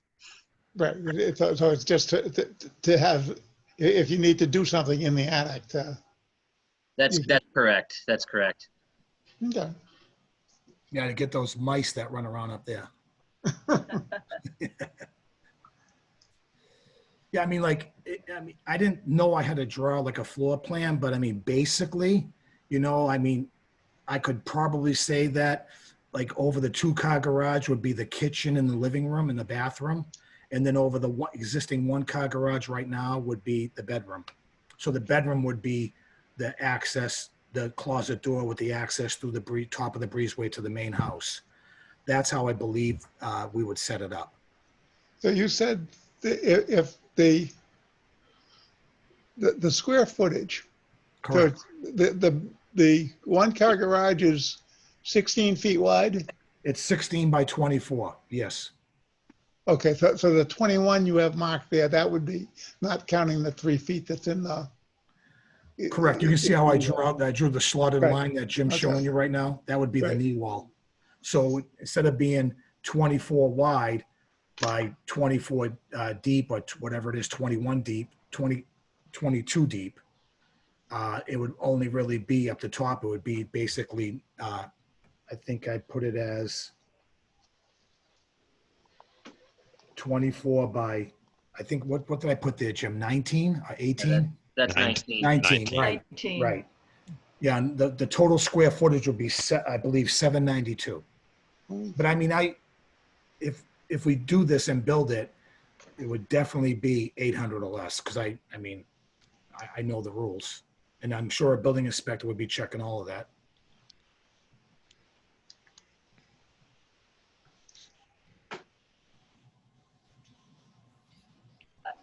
I'd like to ask a question, please. Would it be a great inconvenience for you to come back with the plan, with the sketch of how it's going to be laid out so that we could see it a little bit better now that you know what our thoughts are on it? And could we just continue this to our next meeting and take a look at your plan? Is that going to cause you a lot of hardship? Well, I mean, when we first talked about this with our son and daughter-in-law, you know, we didn't realize that you had to go through all this. I had to get a septic design. I mean, we're new to this, you know. Right. And, you know, the contractors told us, and then Jim said, you got to go to the planning board, and it's once a month. And I mean, I really wanted to, you know, if approved, I wanted to get this going, you know. Roger, Larry. Our next meeting is in 2 weeks. It's the 11th. It's not once a month. It's twice a month. Yes. Oh, okay. Okay, Roger, can I say Larry. something? Go ahead, Annie, Larry. it wouldn't matter the layout. We're more concerned with the exits and the square footage. If he says the kitchen was over the first garage and then ended up over the second garage, it doesn't really matter to the planning board where Right. the rooms are, long as he's in compliance with the square footage and the exits. So I don't think we should continue it. I think we should vote on it tonight if we all accept it, or if we have any changes that we want. But we shouldn't hold them up just for the configuration of where his rooms are going. Okay. Yeah, I Have we- believe, this is Mike. I agree with Larry on that. You know, I don't think we have to even put in anything else into it. We know, or the applicant knows, 800 square feet. The flow and the exits look fine. I have one question, and maybe Larry, you can help me with this too. From a health and safety code issue, for a residence above a garage, what, if anything, needs to be done to the ceiling in the garage floor in the residential area because there's vehicles under there? Is there anything added? Yeah, they should have, in your plan, you should have 2-hour rated wall for the garage, and also heat detectors in each bay. That's what new construction is doing, a heat detector and fire rated 2-hour. Would that be double 5/8 sheetrock?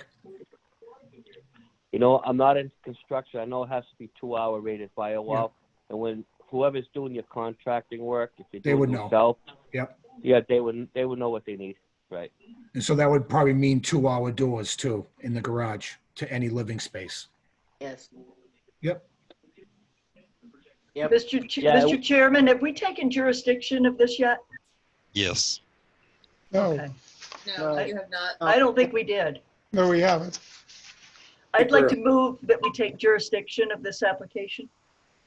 A second, Jim White. Any comments on jurisdiction? If not, Jim, call the roll on jurisdiction. Ms. Allen? Not here. Mr. Andrews? Aye. Ms. Estabrook? Aye. Mr. Foote? Aye. Mr. White? Aye. Ms. Collier? Aye. Mr. Hamel? Aye. Ms. White? Aye.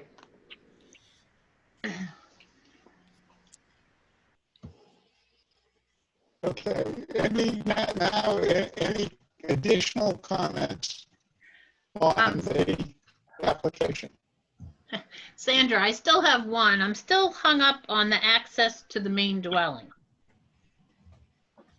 So it says the accessory apartment shall have convenient and direct access to the primary dwelling, a connecting inside door, and its own exit door. So above the now existing garage, is that going to be a bedroom? Is that the kitchen? So, because you said you're going to above the existing garage, whether it's the kitchen, it's probably going to be the bedroom. There will be a door, a typical bedroom door, wood door, and you will open it and you'll walk straight into their bedroom, which would have a door. So it'd be like a closet. Like I understand a lot of people they open up a closet, move their clothes, and there's a door going into the existing dwelling. This would be a small hallway and just walk straight out of the bedroom into their bedroom. So that would be direct access to their house. Yeah, I think the one thing we would need to do if we approve this tonight is to specify that the roof line on the breezeway needs to be raised so as to provide that convenient access. That's correct. Because the plan that you sent us doesn't show that. So we would have to put that into the wording of the approval. Yeah, see, well, we drew it up, like right now, that roof line, see what Jim's showing you there? Right. See how that roof line goes up almost to their existing house? Right now, it doesn't. Right. So that's, I'm sorry, yeah, so that's what it's gonna look like, because that would be the raised roof right there. Okay. And there'd be plenty of headroom. You have to have it, I mean, code. I mean, a building inspector would shoot us down if we didn't have headroom for that. And I have one more comment, Larry. Go ahead. Is the main house, is that hardwired now? Hardwired for smokes and CO? I believe so, Alex. We have smoke detectors. We have carbon monoxide that we've installed ourselves. So we have. No, are they hardwired or battery operated? They're battery operated. What about the smokes? The smokes are hardwired, aren't they? The COs are plugged directly in. The smoke detectors are battery operated. All right, so under the new code, I believe the new house has to be hardwired. And that's the new section, correct? This is Mike. Correct, the new section. So if the old section was hardwired, it would have to ring into the new section, but since it's not hardwired, you're fine with the batteries on that side, but the new side would have to be hardwired.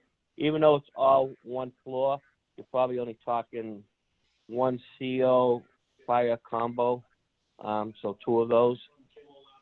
Larry, for 800 square feet. That's something that we would definitely do anyways. I would have hardwired smokes and fire alarms, even in the garages and the new accessory dwelling. Absolutely. Absolutely. Yep. Okay. Yeah. No, you'll be good. Thank you.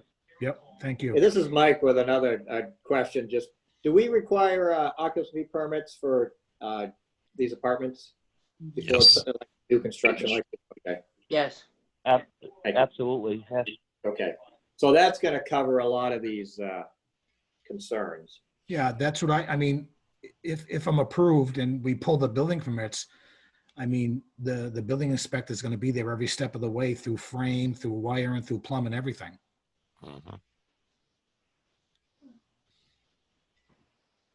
Okay. This is Sandra again. Just another comment on that. It has to, the utilities and all that have to be shared between the both things. It can't be separate. That's correct. That's what I understand, what I read. Yeah. Electrical, heating, all that, yeah. We would use their electrical panel. We would use their well. I mean, we'd probably have a sub panel in our unit. Have to be all on one meter, correct? That's correct. Yeah. Yes. So, yeah.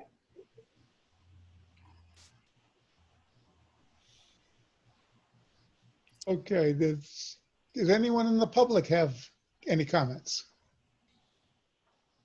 Probably not, but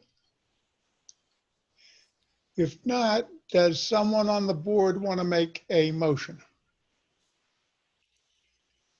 This is Mike. I'll make a motion to approve this application. And I'm trying to think of how to word. I want to just emphasize that the 800 square feet for this is living space. And I think sometime in the future, we may want to put that actually in the definitions in our zoning. I already have listed that the following condition needs to be met, and that is the limit to 800 square feet of living space. Okay. Friendly amendment. I'll second it. Actually, it shouldn't say, it should just be 800 feet. We'll use the same language as is in the regulations.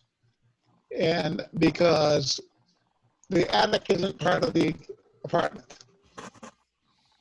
Okay, that's fine. I just want to at least make sure the applicant knows that that we've, as a planning board, have agreed that that is living space, because there seemed to be a question earlier.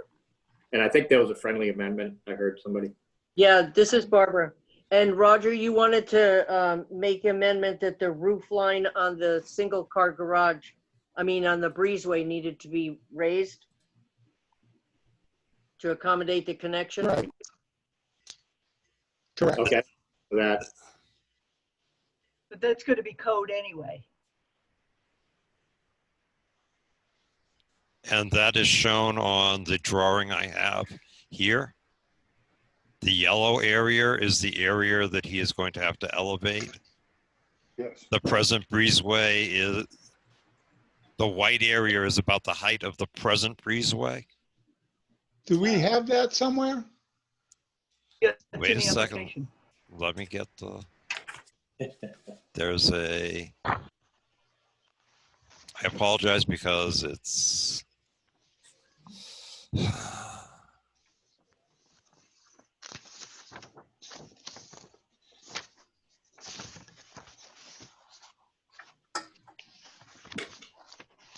working around. Because in the package, the assessor's card doesn't Yes. include a picture.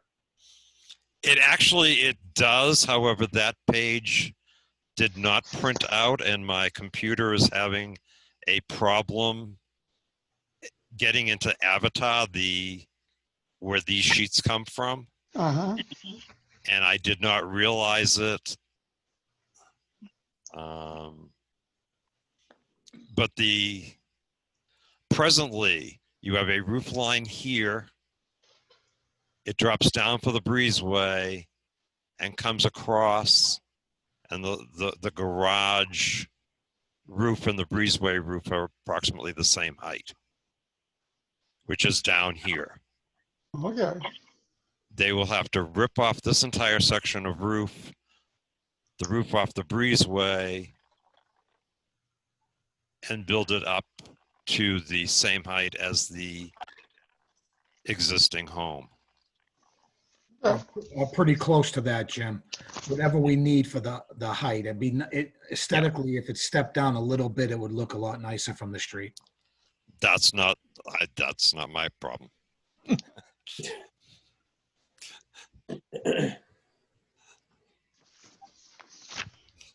Okay.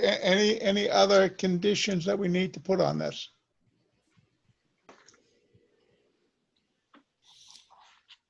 So the motion was made by Mr. Andrews. Who seconded it?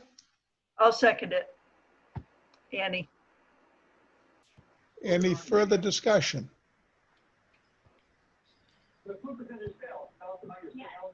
Just so I know, you are going to have the condition of limited to 800 square feet of space? Yep. Okay. Get rid of the living. I thought it was, Well, in that case, you're simply requiring that they meet existing Correct. code. Correct. So that condition is, It's really not a, Emphasizing what the Okay. regulation is.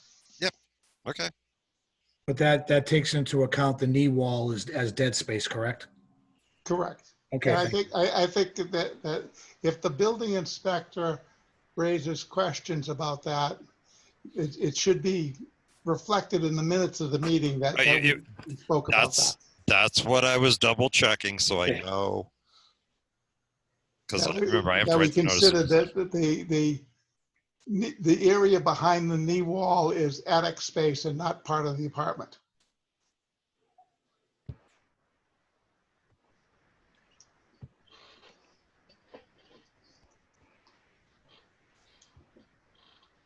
Would you like that in the notice of decision? What? What you just said, that the That- area that- within the knee wall. Yeah, that we could put that in the notice of decision. If the motion maker agrees. yeah, I'm fine with that. More clarity is always better. Thank you.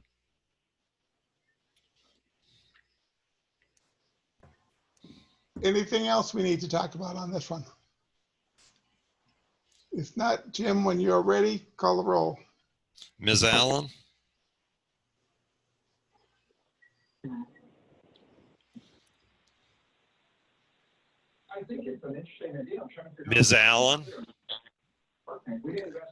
Yeah, may have lost. Yeah, I don't think she's there. No, that's her. Said yes. Mr. Andrews, Aye. Ms. Estabrook, Nay. Mr. Foot, Aye. Mr. White, Aye. Ms. Collier, Aye. Mr. Hamel, Aye. Ms. White. Oh, we already got 7 people. Okay, I'm out, because Mary's back. Sorry about that. Right. So that is an affirmative vote of 6-1. Very good. Okay, so that's all set. Thank you very much, board. You're welcome. You're welcome. Thank you. Thanks for all your help on this, Jim.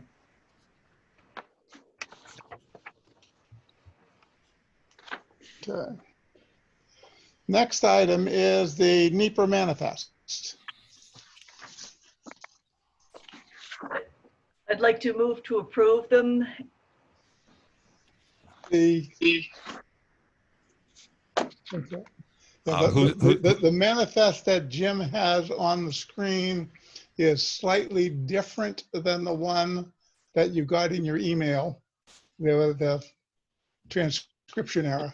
But the one on the screen is correct. We got this one too.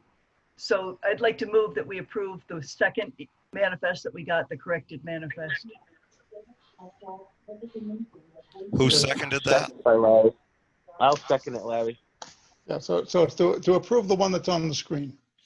Yeah, of $87.09. Correct.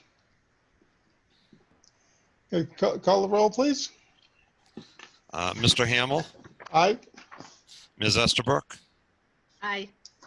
Ms. Collier, Aye. Mr. Foot, Aye. Mr. White, Aye. Mr. Andrews, Aye. Ms. Allen.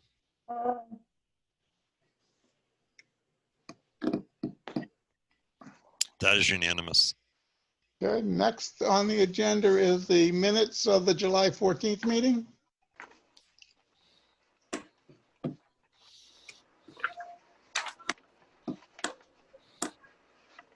Can I have a motion? A move to approve, and then I have an addition to make, please. Okay, is there a second? I'll second. Okay, Jim White. what do you want, Annie?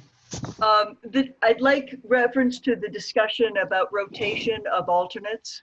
We're doing it, but it was part of our discussion and I'd like to put that in there. That should go in the second 125 discussion. Let's see if I can find it.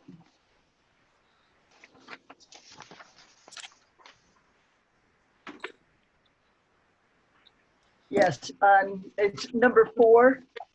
There's no page. Oh, page 8.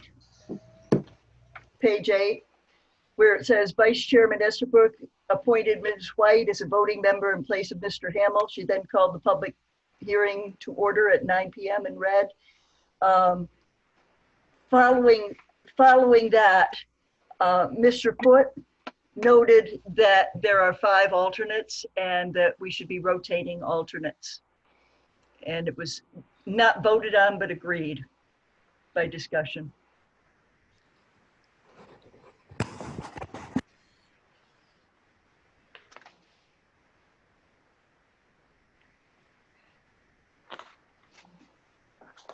Okay, so are there? If we didn't vote on it, well, is that going to be like a procedure? Because if we just discussed it and didn't vote on it, are we putting that like in our procedures, or is it like a friendly thing, or, you know? Sandy, this is Jen. You guys should actually put it in your procedures, which will also necessitate you have a public hearing on amending your procedures. Right. Informally, at this point, you could still do it in practice until we are able to actually put it in your procedures, if everyone's agreeable to that. Right, so. Okay, I just wanted to make that clear. Good point. And the reason I left it out was because it was very vague. Yeah, exactly. I thought we, yeah. So it basically, at this point, it's a recommendation, and at some point, we may change our procedures to make it a requirement. Mhm. And that's probably the best way to word it. It was recommended that we all, that we rotate the use of alternates. Right, because I think it warrants discussion if we're going to make it a procedure.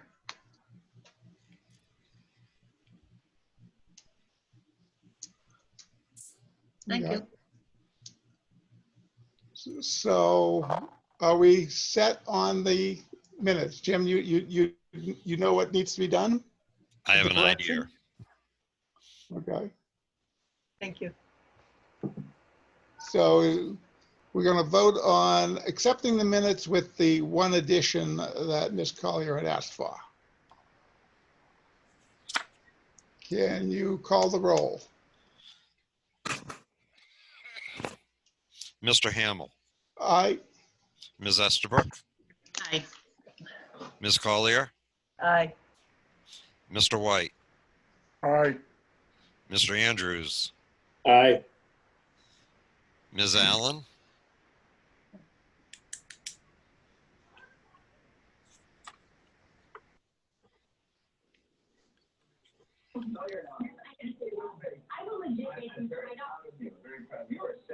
Ms. Allen.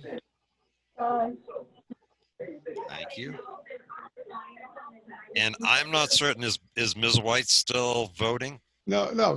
If Miss Allen is here, then we have 7 members voting without Ms. White. I have 6 members. Oh, sorry, Mr. Foote. Yeah, there I am. Aye. No, sorry, you're on the next. It ended up with a page break. You're on the next page. I apologize. That's okay. Okay. Okay. The next item on the agenda is the RPC contract.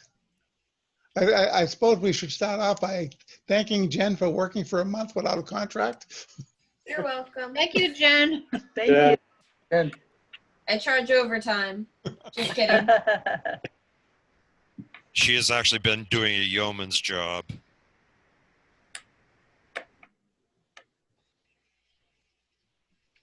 So I will say, just for background, this is the same contract that you guys have had for a number of years as far as the level of service that you're getting.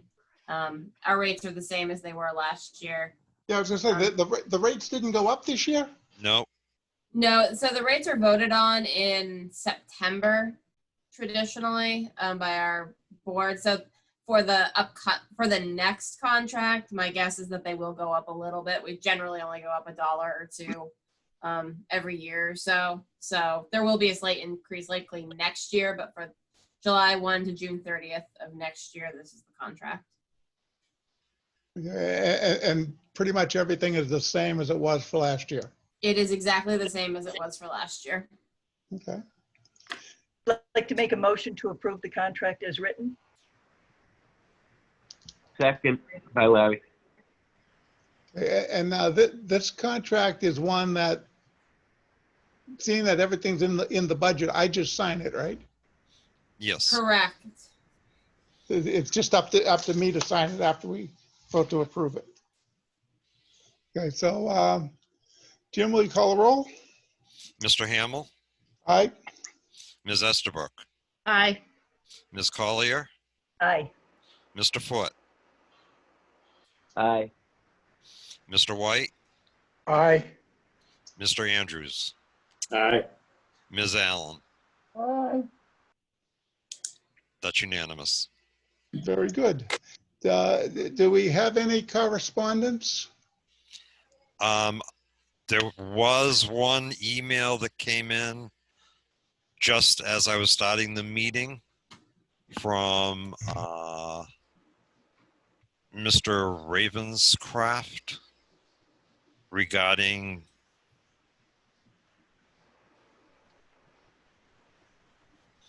the public hearings tonight, but they were continued. So I Okay. forwarded that to people. Okay. Anything else? I will be sending one out in the future for those people that want to receive the NHMA bulletins. You will now need to go to the NHMA website and sign yourself up for them. Okay. I'll be forwarding that. Stuff that comes in after I leave the office doesn't get handled until I'm back in the office. That's fine. So that did come in. I will forward it to it. It's Nancy Wrigley forwarded it to me. I will forward it to everybody, and they can go and request, and then you'll get it in your own mailbox. Okay. Anything else? Any other business that we need to conduct? I just have a question. It's Sandra. Yes. Do we know when town hall's going to open so we can go back there? Well, looking at the signs outside, I have a feeling it's going to be a long time before we have face-to-face meetings unless the governor stops putting in his emergency order. Okay.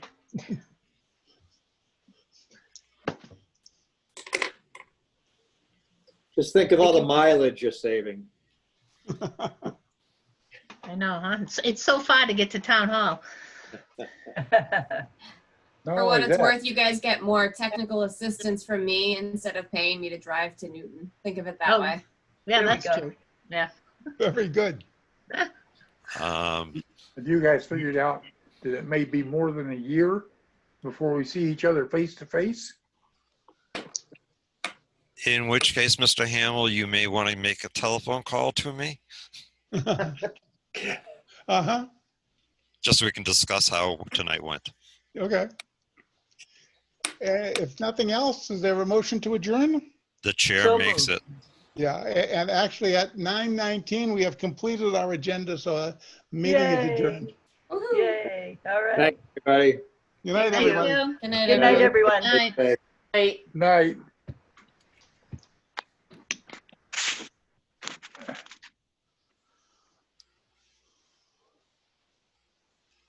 I'm going to do this.